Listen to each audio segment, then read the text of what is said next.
ਕੋਈ ਸਰਕਾਰ ਖੱਟਰ ਸਰਕਾਰ ਜਿੰਨੀ ਬੇਰਹਿਮ ਆਖਿਰਕਾਰ ਕਿਵੇਂ ਹੋ ਸਕਦੀ ਹੈ। ਖਬਰਾਂ ਦੇ ਵਿਸਥਾਰ ਦੇ ਵਿੱਚ ਜਾਣਾਂਗੇ ਪੂਰੇ ਮਸਲੇ ਬਾਰੇ ਕਿ ਕਿਸਾਨਾਂ ਦੇ ਉੱਤੇ ਕਰਨਾਲ ਦੇ ਵਿੱਚ ਭਾਰੀ ਲਾਠੀ ਚਾਰਜ ਹੋਇਆ, ਉਸ ਨੂੰ ਲੈ ਕੇ ਅੱਜ ਕੀ ਹੋਇਆ ਹੈ। ਕੈਪਟਨ ਅਮਰਿੰਦਰ ਸਿੰਘ ਨੂੰ ਅਕਾਲ ਤਖਤ ਸਾਹਿਬ ਵਿਖੇ ਕਿਸ ਨੇ ਤਲਬ ਕਰ ਲਿਆ। ਭਾਰਤ ਲਾਲ ਸੂਚੀ ਵਿੱਚੋਂ ਬਾਹਰ ਹੈ, ਉਡਾਣਾ ਚਾਲੂ ਹੋ ਚੁੱਕਿਆ ਨੇ। ਅਫਗਾਨਿਸਤਾਨ ਤੋਂ ਇੱਕ ਬੜੀ ਹੀ ਸਾਂਝੀ ਵਾਲਤਾ ਵਾਲੀ ਪ੍ਰੇਮ ਪਿਆਰ ਵਾਲੀ ਖਬਰ ਹੈ ਜਿਹੜੀ ਆਈ ਹੈ। ਸਾਰੀਆਂ ਇਸ ਬੁਲੇਟਿਨ ਦੇ ਵਿੱਚ ਤੁਹਾਨੂੰ ਦੱਸਾਂਗੇ। ਭਾਰਤੀ ਖਿਡਾਰੀਆਂ ਨੇ ਪੈਰਾਲੰਪਿਕਸ ਦੇ ਵਿੱਚ ਸੋਨਾ, ਚਾਂਦੀ ਤੇ ਕਾਂਸਾ ਕਿਸਨੇ ਕੀ ਜਿੱਤਿਆ ਹੈ ਉਹ ਵੀ ਦੱਸਾਂਗੇ। ਸਤਿ ਸ਼੍ਰੀ ਅਕਾਲ ਜੀ। ਐਮਰਜੈਂਸੀ ਬੁਲੇਟਿਨ ਦੇਖਣ ਵਾਲੇ ਸਾਰੇ ਦਰਸ਼ਕਾਂ ਦਾ ਸਵਾਗਤ ਹੈ। ਮੈਂ ਹਰਸ਼ਰਨ ਕੌਰ। ਅੱਜ ਦੇ ਬੁਲੇਟਿਨ ਦੇ ਵਿੱਚ ਪਹਿਲਾਂ ਅਸੀਂ ਸ਼ੁੱਕਰਵਾਰ ਦੀ ਲੋਕ ਰਾਏ ਦਾ ਨਤੀਜਾ ਤੁਹਾਨੂੰ ਦੱਸਦੇ ਹਾਂ। ਲੋਕ ਰਾਏ ਸੀ ਕਿ ਕਾਂਗਰਸ ਲੀਡਰਾਂ ਰਵਨੀਤ ਬਿੱਟੂ ਤੇ ਰਾਜਾ ਵੜਿੰਗ ਨੇ ਗੁਰਦਾਸ ਮਾਨ ਖਿਲਾਫ ਦਰਜ ਪਰਚਾ ਰੱਦ ਕਰਨ ਤੇ ਲੋਕਾਂ ਨੂੰ ਗੁਰਦਾਸ ਮਾਨ ਨੂੰ ਮਾਫ ਕਰਨ ਦੀ ਅਪੀਲ ਕੀਤੀ ਹੈ। ਕਿ ਤੁਸੀਂ ਇਸ ਅਪੀਲ ਦੇ ਨਾਲ ਸਹਿਮਤ ਹੋ? ਸਿਰਫ 12% ਸਾਡੇ ਦਰਸ਼ਕਾਂ ਨੇ ਸਹਿਮਤੀ ਜਤਾਈ ਹੈ, ਜਦਕਿ 88% ਨੇ ਅਸਹਿਮਤੀ ਜਤਾਈ ਹੈ। ਅੱਜ ਦੀ ਲੋਕ ਰਾਏ ਹੈ ਹਰਿਆਣਾ ਦੇ ਮੁੱਖ ਮੰਤਰੀ ਮਨੋਹਰ ਲਾਲ ਖੱਟਰ ਨੇ ਕਰਨਾਲ ਦੇ ਵਿੱਚ ਕਿਸਾਨਾਂ ਤੇ ਹੋਏ ਲਾਠੀ ਚਾਰਜ ਬਾਰੇ ਕਿਹਾ ਕਿ ਸੂਬੇ ਦੇ ਵਿੱਚ ਅਮਨ ਕਾਨੂੰਨ ਦੀ ਸਥਿਤੀ ਲਈ ਕਿਸਾਨਾਂ ਤੇ ਲਾਠੀ ਚਾਰਜ ਜ਼ਰੂਰੀ ਸੀ। ਕੀ ਤੁਸੀਂ ਮੁੱਖ ਮੰਤਰੀ ਦੇ ਇਸ ਬਿਆਨ ਨਾਲ ਸਹਿਮਤ ਹੋ? ਸਹਿਮਤ ਹੋ ਯੈਸ ਜਾਂ ਹਾਂ ਲਿਖਿਓ, ਸਹਿਮਤ ਨਹੀਂ ਹੋ ਨੋ ਜਾਂ ਨਾ ਲਿਖਿਓ। ਖਬਰਾਂ ਵਿਸਥਾਰ ਦੇ ਨਾਲ ਗੱਲ ਪਹਿਲਾਂ ਪੰਜਾਬ ਦੀ ਕਰਨਾਲ ਲਾਠੀ ਚਾਰਜ ਬਾਰੇ ਕੀ ਕੁਝ ਅਪਡੇਟ ਹੈ ਸਾਰੀ ਤੁਹਾਨੂੰ ਦੱਸਾਂਗੇ, ਪਰ ਉਸ ਤੋਂ ਪਹਿਲਾਂ ਤੁਹਾਨੂੰ ਦੱਸ ਦਿੰਦੇ ਹਾਂ ਸੁਪਰੀਮ ਕੋਰਟ ਨੇ ਬਿਆਨ ਦਿੱਤਾ ਹੈ ਕਰੋਨਾ ਦੇ ਬਾਰੇ। ਕਿਹਾ ਕਿ ਕੋਵਿਡ ਕਰਕੇ ਕਈ ਜ਼ਿੰਦਗੀਆਂ ਬਰਬਾਦ ਹੋਈਆਂ ਨੇ। ਕੋਵਿਡ-19 ਨੇ ਬਹੁਤ ਸਾਰੀਆਂ ਜ਼ਿੰਦਗੀਆਂ ਨੂੰ ਬਰਬਾਦ ਕਰ ਛੱਡਿਆ ਹੈ। ਲੋਕਾਂ ਨੂੰ ਤੇ ਬੱਚਿਆਂ ਨੂੰ ਆਪਣੇ ਮਾਪਿਆਂ ਨਾਲੋਂ ਵਿਛੋੜ ਦਿੱਤਾ ਹੈ। ਮਹਾਮਾਰੀ ਦੌਰਾਨ ਆਪਣੇ ਮਾਤਾ-ਪਿਤਾ ਜਾਂ ਦੋਵਾਂ ਨੂੰ ਗਵਾ ਦੇਣ ਵਾਲੇ ਬੱਚਿਆਂ ਦੀ ਜ਼ਿੰਦਗੀ ਦਾ ਤੇ ਲੱਗਣੀ ਦੇਖਣਾ ਦਿਲ ਨੂੰ ਪੀੜਾ ਦੇਣ ਵਾਲਾ ਹੈ। ਪਰ ਨਾਲ ਹੀ ਸੁਪਰੀਮ ਕੋਰਟ ਨੇ ਸਰਕਾਰਾਂ ਦੀ ਵੀ ਖੂਬ ਪ੍ਰਸ਼ੰਸਾ ਕਰ ਦਿੱਤੀ। ਕਿਹਾ ਕਿ ਅਜਿਹੇ ਬੱਚਿਆਂ ਨੂੰ ਰਾਹਤ ਦੇਣ ਲਈ ਕੇਂਦਰ ਤੇ ਸੂਬਾ ਸਰਕਾਰਾਂ ਦੇ ਵੱਲੋਂ ਜਿਹੜੀਆਂ ਯੋਜਨਾਵਾਂ ਐਲਾਨੀਆਂ ਗਈਆਂ ਨੇ ਉਹ ਸੱਚਮੁੱਚ ਤਸੱਲੀ ਬਖਸ਼ਣੇ, ਤਸੱਲੀ ਦਿੰਦੀਆਂ ਨੇ। ਕੋਰੋਨਾ ਨੂੰ ਲੈ ਕੇ ਕਿਸੇ ਕੇਸ ਦੀ ਸੁਣਵਾਈ ਹੋ ਰਹੀ ਸੀ ਤੇ ਹੁਣ ਸੁਣਵਾਈ 7 ਅਕਤੂਬਰ ਨੂੰ ਹੋਵੇਗੀ। ਅਗਲੀ ਖਬਰ ਵੀ ਕਰੋਨਾ ਦੇ ਨਾਲ ਜੁੜੀ ਹੋਈ ਹੈ। ਹੁਣ ਮੁੜ ਤੋਂ ਲੋਕਾਂ ਦੇ ਮਨਾਂ ਦੇ ਵਿੱਚ ਖੌਫ ਹੈ ਜਿਹੜਾ ਉਹ ਭਰਨਾ ਸ਼ੁਰੂ ਕਰ ਦਿੱਤਾ ਗਿਆ ਹੈ। ਰੋਜ਼ਾਨਾ ਇਹੋ ਜਿਹੀਆਂ ਖਬਰਾਂ ਆਉਂਦੀਆਂ ਨੇ ਕਰੋਨਾ ਆਉਣ ਵਾਲਾ ਹੈ। ਪਿਛਲੇ ਦਿਨੀ ਭਾਰਤ ਸਰਕਾਰ ਨੇ ਕਿਹਾ ਸੀ ਕਿ ਸਤੰਬਰ ਅਕਤੂਬਰ ਦੇ ਵਿੱਚ ਕਰੋਨਾ ਆਪਣੀ ਜਿਹੜੇ ਸਿਖਰਲੀ ਲਹਿਰ ਤੇ ਹੋਵੇਗਾ। ਕਰੋਨਾ ਦੀ ਜਿਹੜੀ ਤੀਸਰੀ ਲਹਿਰ ਹੈ ਉਸ ਦਾ ਸਿਖਰ ਹੋਵੇਗਾ। ਹੁਣ ਕਰੋਨਾ ਮਹਾਮਾਰੀ ਦੀ ਗਣਿਤ ਆਧਾਰਿਤ ਮਾਡਲਿੰਗ ਦੇ ਵਿੱਚ ਸ਼ਾਮਿਲ ਵਿਗਿਆਨੀ ਨੇ ਦਾਅਵਾ ਕੀਤਾ ਕਿ ਜੇਕਰ ਕਰੋਨਾ ਦੇ ਮੌਜੂਦਾ ਰੂਪ ਤੋਂ ਵੱਧ ਘਾਤਕ ਕੋਈ ਕਿਸਮ ਸਤੰਬਰ ਦੇ ਵਿੱਚ ਆਉਂਦੀ ਹੈ ਤਾਂ ਅਕਤੂਬਰ ਤੋਂ ਨਵੰਬਰ ਦਰਮਿਆਨ ਭਾਰਤ ਵਿੱਚ ਕੋਵਿਡ-19 ਦੀ ਤੀਸਰੀ ਲਹਿਰ ਦੀ ਸਿਖਰ ਵੇਖਣ ਨੂੰ ਮਿਲ ਸਕਦੀ ਹੈ। ਤੀਜੀ ਲਹਿਰ ਦੇ ਆਖਰੀ ਸਿਖਰ ਤੇ ਰਹਿਣ ਮੌਕੇ ਮੁਲਕ ਦੇ ਵਿੱਚ ਰੋਜ਼ਾਨਾ 1 ਲੱਖ ਕੇਸ ਜਿਹੜੇ ਉਹ ਰਿਪੋਰਟ ਹੋ ਸਕਦੇ ਨੇ। ਮਈ ਦੇ ਵਿੱਚ ਦੂਸਰੀ ਲਹਿਰ ਦੀ ਸਿਖਰ ਮੌਕੇ ਰੋਜ਼ਾਨਾ 4 ਲੱਖ ਦੇ ਕਰੀਬ ਕੇਸ ਰਿਪੋਰਟ ਹੁੰਦੇ ਸੀ, ਯਾਨੀ ਕਿ ਦੂਸਰੀ ਤੋਂ ਤੀਸਰੀ ਲਹਿਰ ਹੈ ਜਿਹੜੀ ਉਹ ਘੱਟ ਖਤਰਨਾਕ ਹੋਏਗੀ। ਕਰਨਾਲ ਦੇ ਵਿੱਚ ਪ੍ਰਦਰਸ਼ਨਕਾਰੀ ਕਿਸਾਨਾਂ ਤੇ ਹੋਏ ਲਾਠੀ ਚਾਰਜ ਦੇ ਨਾਲ ਜੁੜੀਆਂ ਖਬਰਾਂ ਹੁਣ ਤੁਹਾਨੂੰ ਦੱਸਦੇ ਹਾਂ। ਕਿਸਾਨਾਂ ਤੇ ਭਰਾਈਆਂ ਡਾਂਗਾਂ ਦੇ ਲਈ ਹਰਿਆਣਾ ਪੁਲਿਸ ਦਾ ਬਚਾਅ ਕਰਦਿਆਂ ਹਰਿਆਣਾ ਦੇ ਮੁੱਖ ਮੰਤਰੀ ਮਨੋਹਰ ਲਾਲ ਖੱਟਰ ਨੇ ਕਹਿ ਦਿੱਤਾ ਕਿ ਸਖਤੀ ਜ਼ਰੂਰੀ ਸੀ। ਹਾਲਾਂਕਿ ਮੁੱਖ ਮੰਤਰੀ ਨੇ ਮੰਨਿਆ ਕਿ ਕਿਸਾਨਾਂ ਦੇ ਸਿਰ ਪਾਟਣ ਵਾਲੀ ਜਿਹੜੀ ਟਿੱਪਣੀ ਸੀ ਉਹ ਅਧਿਕਾਰੀ ਨੇ ਕੀਤੀ, IAS ਅਧਿਕਾਰੀ ਨੇ ਕੀਤੀ, ਉਹਦੇ ਲਈ ਸ਼ਬਦਾਂ ਦੀ ਚੋਣ ਸਹੀ ਨਹੀਂ ਸੀ, ਪਰ ਕਾਰਵਾਈ ਬਿਲਕੁਲ ਸਹੀ ਸੀ। ਜੋ ਕਿਸਾਨਾਂ ਤੇ ਹੋਇਆ ਉਹ ਬਿਲਕੁਲ ਠੀਕ ਹੋਇਆ, ਇਹ ਸਾਫ਼-ਸਾਫ਼ ਕਿਹਾ ਹਰਿਆਣਾ ਦੇ ਮੁੱਖ ਮੰਤਰੀ ਨੇ। ਉਹਨਾਂ ਨੇ ਇਹ ਨਹੀਂ ਕਿਹਾ ਕਿ ਸਿਰ ਪਾਟ ਦੇਣੇ ਗਲਤ ਸੀ, ਪਰ ਉਹਨਾਂ ਨੇ ਇੰਨਾ ਜ਼ਰੂਰ ਕਿਹਾ ਕਿ ਸਿਰ ਪਾਟ ਦੇਣ ਵਾਲੀ ਟਿੱਪਣੀ ਜ਼ਰੂਰ ਗਲਤ ਸੀ। ਉਹਦੇ ਜਿਹੜੇ ਸ਼ਬਦ ਨੇ ਉਹ ਗਲਤ ਚੁਣੇ ਗਏ, ਕੋਈ ਹੋਰ ਚੁਣ ਲੈਣੇ ਚਾਹੀਦੇ ਸੀ। ਚੰਡੀਗੜ੍ਹ ਦੇ ਪ੍ਰੈਸ ਕਲੱਬ ਦੇ ਵਿੱਚ ਪੱਤਰਕਾਰਾਂ ਦੇ ਰੂਬਰੂ ਹੁੰਦਿਆਂ ਮੁੱਖ ਮੰਤਰੀ ਨੇ ਕਿਹਾ ਕਿ SDM ਦੇ ਸ਼ਬਦਾਂ ਦੀ ਚੋਣ ਸਹੀ ਨਹੀਂ ਸੀ, ਪਰ ਅਮਨ ਤੇ ਕਾਨੂੰਨ ਯਕੀਨੀ ਬਣਾਉਣ ਲਈ ਸਖਤੀ ਜ਼ਰੂਰੀ ਸੀ। ਜੇਕਰ ਅਧਿਕਾਰੀ ਦੇ ਖਿਲਾਫ ਕੋਈ ਕਾਰਵਾਈ ਕੀਤੀ ਵੀ ਜਾਵੇਗੀ ਤਾਂ ਉਹ ਵੀ ਸਥਾਨਕ ਪੱਧਰ ਤੇ ਹੋਏਗੀ, ਯਾਨੀ ਕਿ ਜ਼ਿਲ੍ਹਾ ਲੈਵਲ ਤੇ ਹੋਏਗੀ, ਕੋਈ ਵੱਡੀ ਕਾਰਵਾਈ ਨਹੀਂ ਹੋਵੇਗੀ।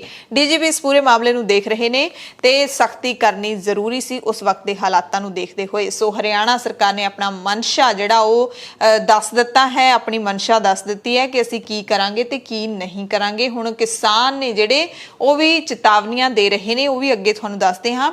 ਚੰਡੀਗੜ੍ਹ ਦੇ ਸੈਕਟਰ 19 ਦੇ ਵਿੱਚ ਕਿਸਾਨਾਂ ਨੇ ਖੱਟਰ ਦਾ ਜ਼ਬਰਦਸਤ ਵਿਰੋਧ ਵੀ ਕੀਤਾ, ਜ਼ੋਰਦਾਰ ਨਾਅਰੇਬਾਜ਼ੀ ਕੀਤੀ, ਸ਼ਾਂਤਮਈ ਤਰੀਕੇ ਦੇ ਨਾਲ ਰੋਸ ਮੁਜ਼ਾਹਰਾ ਕੀਤਾ ਤੇ ਚੰਡੀਗੜ੍ਹ ਦੇ ਇਹ ਜਿਹੜੇ 27 ਸੈਕਟਰ ਦੇ ਨੇੜੇ ਤੇੜੇ ਪ੍ਰੈਸ ਭਵਨ ਦੇ ਆਸ-ਪਾਸ ਦੇ ਜਿਹੜੇ ਸੈਕਟਰ ਨੇ ਉਹ ਪੁਲਿਸ ਛਾਉਣੀ ਦੇ ਵਿੱਚ ਤਬਦੀਲ ਹੋਏ ਸੀ। ਜਦੋਂ ਤੱਕ ਖੱਟਰ ਪ੍ਰੈਸ कॉन्फ्रेंस करते रहे, किसान धरना ला के लगातार नारेबाजी करते रहे। काले झंडे दिखाएं तो रोकना। फिर बीच में सिरसा में घटना हुई जब डिप्टी स्पीकर की गाड़ी को तोड़ा गया। ये लोकतंत्र के विरोध में है। लोकतंत्र की सुरक्षा करना शासन, प्रशासन, गवर्नर सबका काम है। तो लेकिन शब्दों का चयन संभल के करना चाहिए। और जब लॉ एंड ऑर्डर को मेंटेन करने के लिए फोर्सेस काम करती हैं तो क्या क्या नहीं होता है, सारी शक्ति प्रयोग की जाती है। शक्ति तो लोकतंत्र को मेंटेन करने के लिए करनी चाहिए थी। अब आप यहाँ आए हैं, अगर आपको किसी को कोई आपको सुरक्षित यहाँ पहुँचने ना देता तो आप ही कहते कि मेरा अधिकार आने का, क्यों नहीं आने दिया गया। आज जो कॉल दी गई है, आप लोगों ने मुझे बुलाया, मैं यहाँ आया, ना आपका इसमें रोल ना मेरा रोल, लेकिन कोई ये कहे कि नहीं तो हम तो व्यवधान डालेंगे, मुख्यमंत्री को वहाँ नहीं जाने देंगे।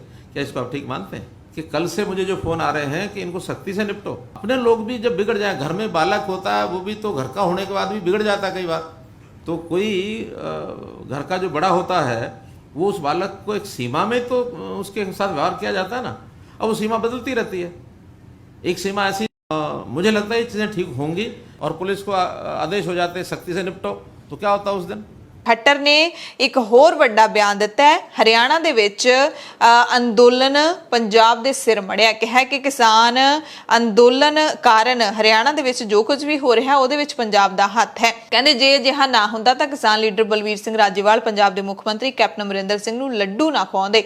ਯਾਨੀ ਕਿ ਪੰਜਾਬ ਸਰਕਾਰ ਅਤੇ ਕਿਸਾਨ ਲੀਡਰਾਂ ਦੀ ਆਪਸੀ ਮਿਲੀ ਭੁਗਤ ਦਾ ਵੀ ਇਲਜ਼ਾਮ ਲਾਇਆ ਹੈ ਤੇ ਸਾਰਾ ਦੋਸ਼ ਪੰਜਾਬ ਦੇ ਸਿਰ ਮੜ ਦਿੱਤਾ ਹੈ। गुरेज नहीं होना चाहिए और हरियाणा को उन्होंने बहुत गलत चुन लिया है इस आंदोलन का, और इसमें पंजाब का हाथ है। वरना राज्यपाल जाकर के मुख्यमंत्री को इस प्रकार से लड्डू खिलाते हुए नहीं दिखता, क्योंकि पंजाब दे ही बंदे हैगे कि जेडे उत्थे जाके बैठे हैं। मेरे हरियाणा का बंदा ना तो ਸਿੰਘੂ ਬਾਰਡਰ ਤੇ बैठा है ना टिकरी ਬਾਰਡਰ ਤੇ बैठा है। ਤੁਸੀਂ जाके गिन लो, जाके मेरे को रोजाना खबर आ जाती है कि उत्थे पंजाब ਦੇ ਬੰਦੇ ਕਿੰਨੇ ਕਿ ਹਰਿਆਣਾ ਦੇ ਬੰਦੇ ਕਿੰਨੇ ਹੈ। ਇਸ ਮੌਕੇ ਮਨੋਹਰ ਲਾਲ ਨੇ ਇਹ ਵੀ ਕਿਹਾ ਕਿ 3 ਖੇਤੀ ਕਾਨੂੰਨਾਂ ਨੂੰ ਲੈ ਕੇ ਜ਼ਮੀਨ ਵੇਚਣ ਦਾ, MSP ਖਤਮ ਹੋਣ ਦਾ ਤੇ ਮੰਡੀਆਂ ਬੰਦ ਹੋਣ ਦਾ ਸਿਰਫ ਵਹਿਮ ਫੈਲਾਇਆ ਜਾ ਰਿਹਾ ਹੈ। आखिर ये सब किवें होएगा कि भी तुहाडे ਜ਼ਮੀਨਾਂ ਵਿਕ ਜਾਣਗੀਆਂ, MSP ਖਤਮ ਹੋ ਜਾਏਗਾ, ਮੰਡੀਆਂ ਖਤਮ ਹੋ ਜਾਣਗੀਆਂ। MSP ਕੋਈ ਸਰਕਾਰ ਕਦੇ ਵੀ ਨਾ ਅੱਜ ਤੱਕ ਖਤਮ ਕੀਤਾ, ਨਾ ਅੱਜ ਤੱਕ ਕਦੇ ਹੋਇਆ। ਸੋ ਹਰਿਆਣਾ ਦੇ ਮੁੱਖ ਮੰਤਰੀ ਮਨੋਹਰ ਲਾਲ ਖੱਟਰ ਆਪਣੀ ਸਰਕਾਰ ਦੇ 2500 ਦਿਨ ਪੂਰੇ ਹੋਣ ਤੇ ਆਪਣੀ ਸਰਕਾਰ ਦੇ ਜਿਹੜੇ ਕੰਮਕਾਜ ਗਿਣਵਾ ਰਹੇ ਸੀ ਤੇ ਸਾਰੇ ਲੋਕਾਂ ਨੂੰ ਉਹਨਾਂ ਨੇ ਵਧਾਈ ਵੀ ਦਿੱਤੀ, ਹਰਿਆਣੇ ਦੇ ਵਾਸੀਆਂ ਨੂੰ। ਟੋਕੀਓ ਪੈਰਾ 올림픽ਸ ਦੇ ਵਿੱਚ ਹਰਿਆਣਾ ਦੇ 2 ਖਿਡਾਰੀਆਂ ਨੂੰ ਮੈਡਲ ਜਿੱਤਣ ਤੇ ਵਧਾਈ ਦਿੱਤੀ। 2500 ਦਿਨ ਪਹਿਲਾਂ ਸੂਬਾ ਕਹਿੰਦੇ ਭ੍ਰਿਸ਼ਟਾਚਾਰ ਦੇ ਵਿੱਚ ਡੁੱਬਿਆ ਹੋਇਆ ਸੀ, ਪਰਿਵਾਰਵਾਦ ਦਾ ਮਾਹੌਲ ਸੀ, ਇਸ ਨੂੰ ਸੁਧਾਰਨ ਵਿੱਚ ਅਸੀਂ ਲਗਾਤਾਰ ਕੰਮ ਕੀਤਾ ਅਤੇ ਲੋਕਾਂ ਦੀ ਭਲਾਈ ਦੇ ਲਈ ਕੰਮ ਕੀਤਾ। ਸਾਡੇ ਕਾਰਜਕਾਲ ਤੋਂ ਪਹਿਲਾਂ ਕਹਿੰਦੇ ਹਜ਼ਾਰਾਂ ਲੋਕ ਰੋਜ਼ਾਨਾ ਚੰਡੀਗੜ੍ਹ ਆਉਂਦੇ ਸੀ, CM ਤੇ ਮੰਤਰੀਆਂ ਦੀ ਰਿਹਾਇਸ਼ ਤੇ ਭੀੜ ਲੱਗੀ ਰਹਿੰਦੀ ਸੀ, ਪਰ ਹੁਣ ਲੋਕਾਂ ਦੇ ਸਾਰੇ ਕੰਮ ਆਪਣੇ ਆਪ ਹੋ ਜਾਂਦੇ ਨੇ। ਤੇ ਖੱਟਰ ਦੇ ਬਿਆਨ ਤੋਂ ਬਾਅਦ ਪੰਜਾਬ ਦੇ ਮੁੱਖ ਮੰਤਰੀ ਕੈਪਟਨ ਅਮਰਿੰਦਰ ਸਿੰਘ ਨੇ ਤੁਰੰਤ ਬਿਆਨ ਦਾਗ ਦਿੱਤਾ।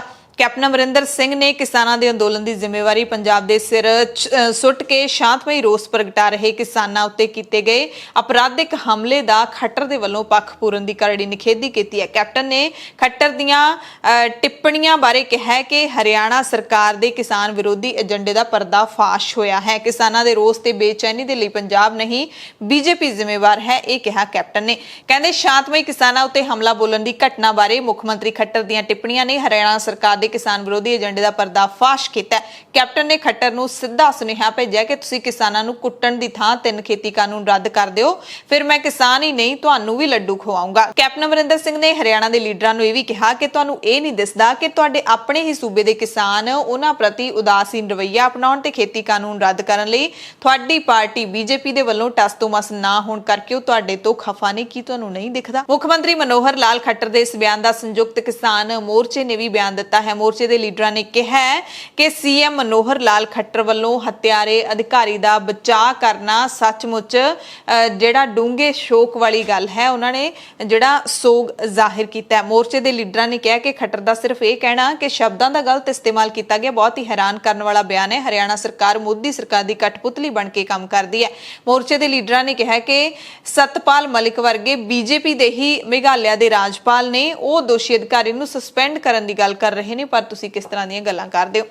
ਕਿਸਾਨ ਲੀਡਰ ਮਨਜੀਤ ਸਿੰਘ ਰਾਏ ਨੇ ਕੈਪਟਨ ਦੇ ਮੂੰਹ ਮਿੱਠਾ ਕਰਵਾਉਣ ਵਾਲੀ ਗੱਲ ਤੇ ਬੋਲਦਿਆਂ ਕਿਹਾ ਕਿ ਜਦੋਂ ਕੈਪਟਨ ਨੇ ਕਿਸਾਨਾਂ ਦੀ ਗੱਲ ਮੰਨੀ ਉਸ ਸਮੇਂ ਮਾਹੌਲ ਖੁਸ਼ਨੁਮਾ ਸੀ। ਸਾਡੇ ਲਈ ਚਾਹ ਪਾਣੀ ਦੇ ਨਾਲ ਵੇਸਣ ਮੰਗਵਾਇਆ ਗਿਆ ਸੀ, ਅਸੀਂ ਉਸ ਵੇਸਣ ਦੇ ਨਾਲ ਹੀ ਕੈਪਟਨ ਦਾ ਮੂੰਹ ਮਿੱਠਾ ਕਰਵਾ ਦਿੱਤਾ, ਉਹਦੇ ਵਿੱਚ ਕੀ ਗੁਨਾਹ ਹੈ।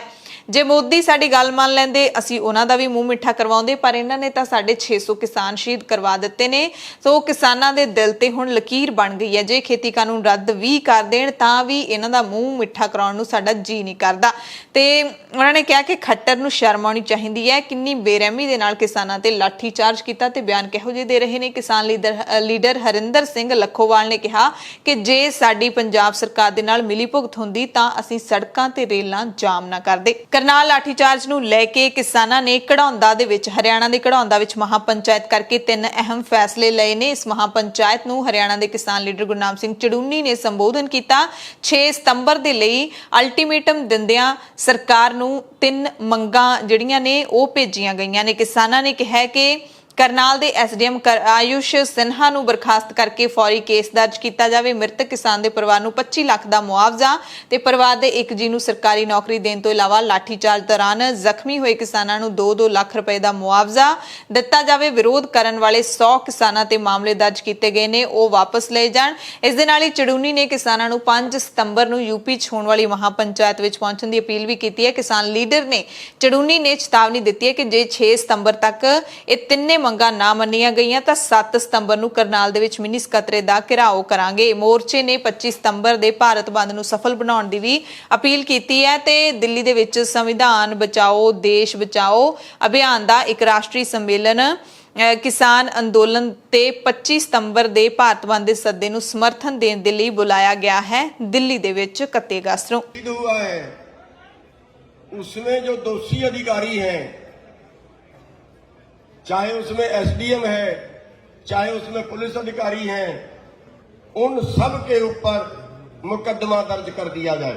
6 तारीख तक हम सरकार का इंतजार करेंगे और वरना 7 तारीख को फिर हम एक बड़ी पंचायत करनाल की अनाज मंडी में बुला के और यहाँ का जो प्रशासन है, सेक्रेटरीट है, उसका घेराव अनिश्चित काल के लिए कर देंगे। इसके साथ साथ जो हमारा भाई शहीद हुआ है उसके लिए 25 लाख रुपया मुआवजा और उसके बेटे को नौकरी। जो किसान शहीद हुआ उसके परिवार को 25 लाख रुपए मुआवजा और परिवार में ये भी सरकार 7 तारीख तक 6 तारीख तक हमें क्लियर करके बताएगी। संयुक्त मोर्चे के सामने अपनी बात रखेंगे कि संयुक्त मोर्चा कोई अगला जो कड़ा फैसला है, जो आंदोलन है, उसको कड़ा फैसला लिए। पूरे हरियाणा के जो किसान हैं, पूरे हरियाणा की जो जनता है, उनकी डिमांड है कि अब हम बार बार नहीं पीटेंगे, अब हमें कड़ा फैसला लेना होगा, चाहे वो दिल्ली जाने का हो, चाहे कुछ भी हो। एक बार हम हरियाणा की तरफ से संयुक्त मोर्चे के आगे अपनी बात रखेंगे।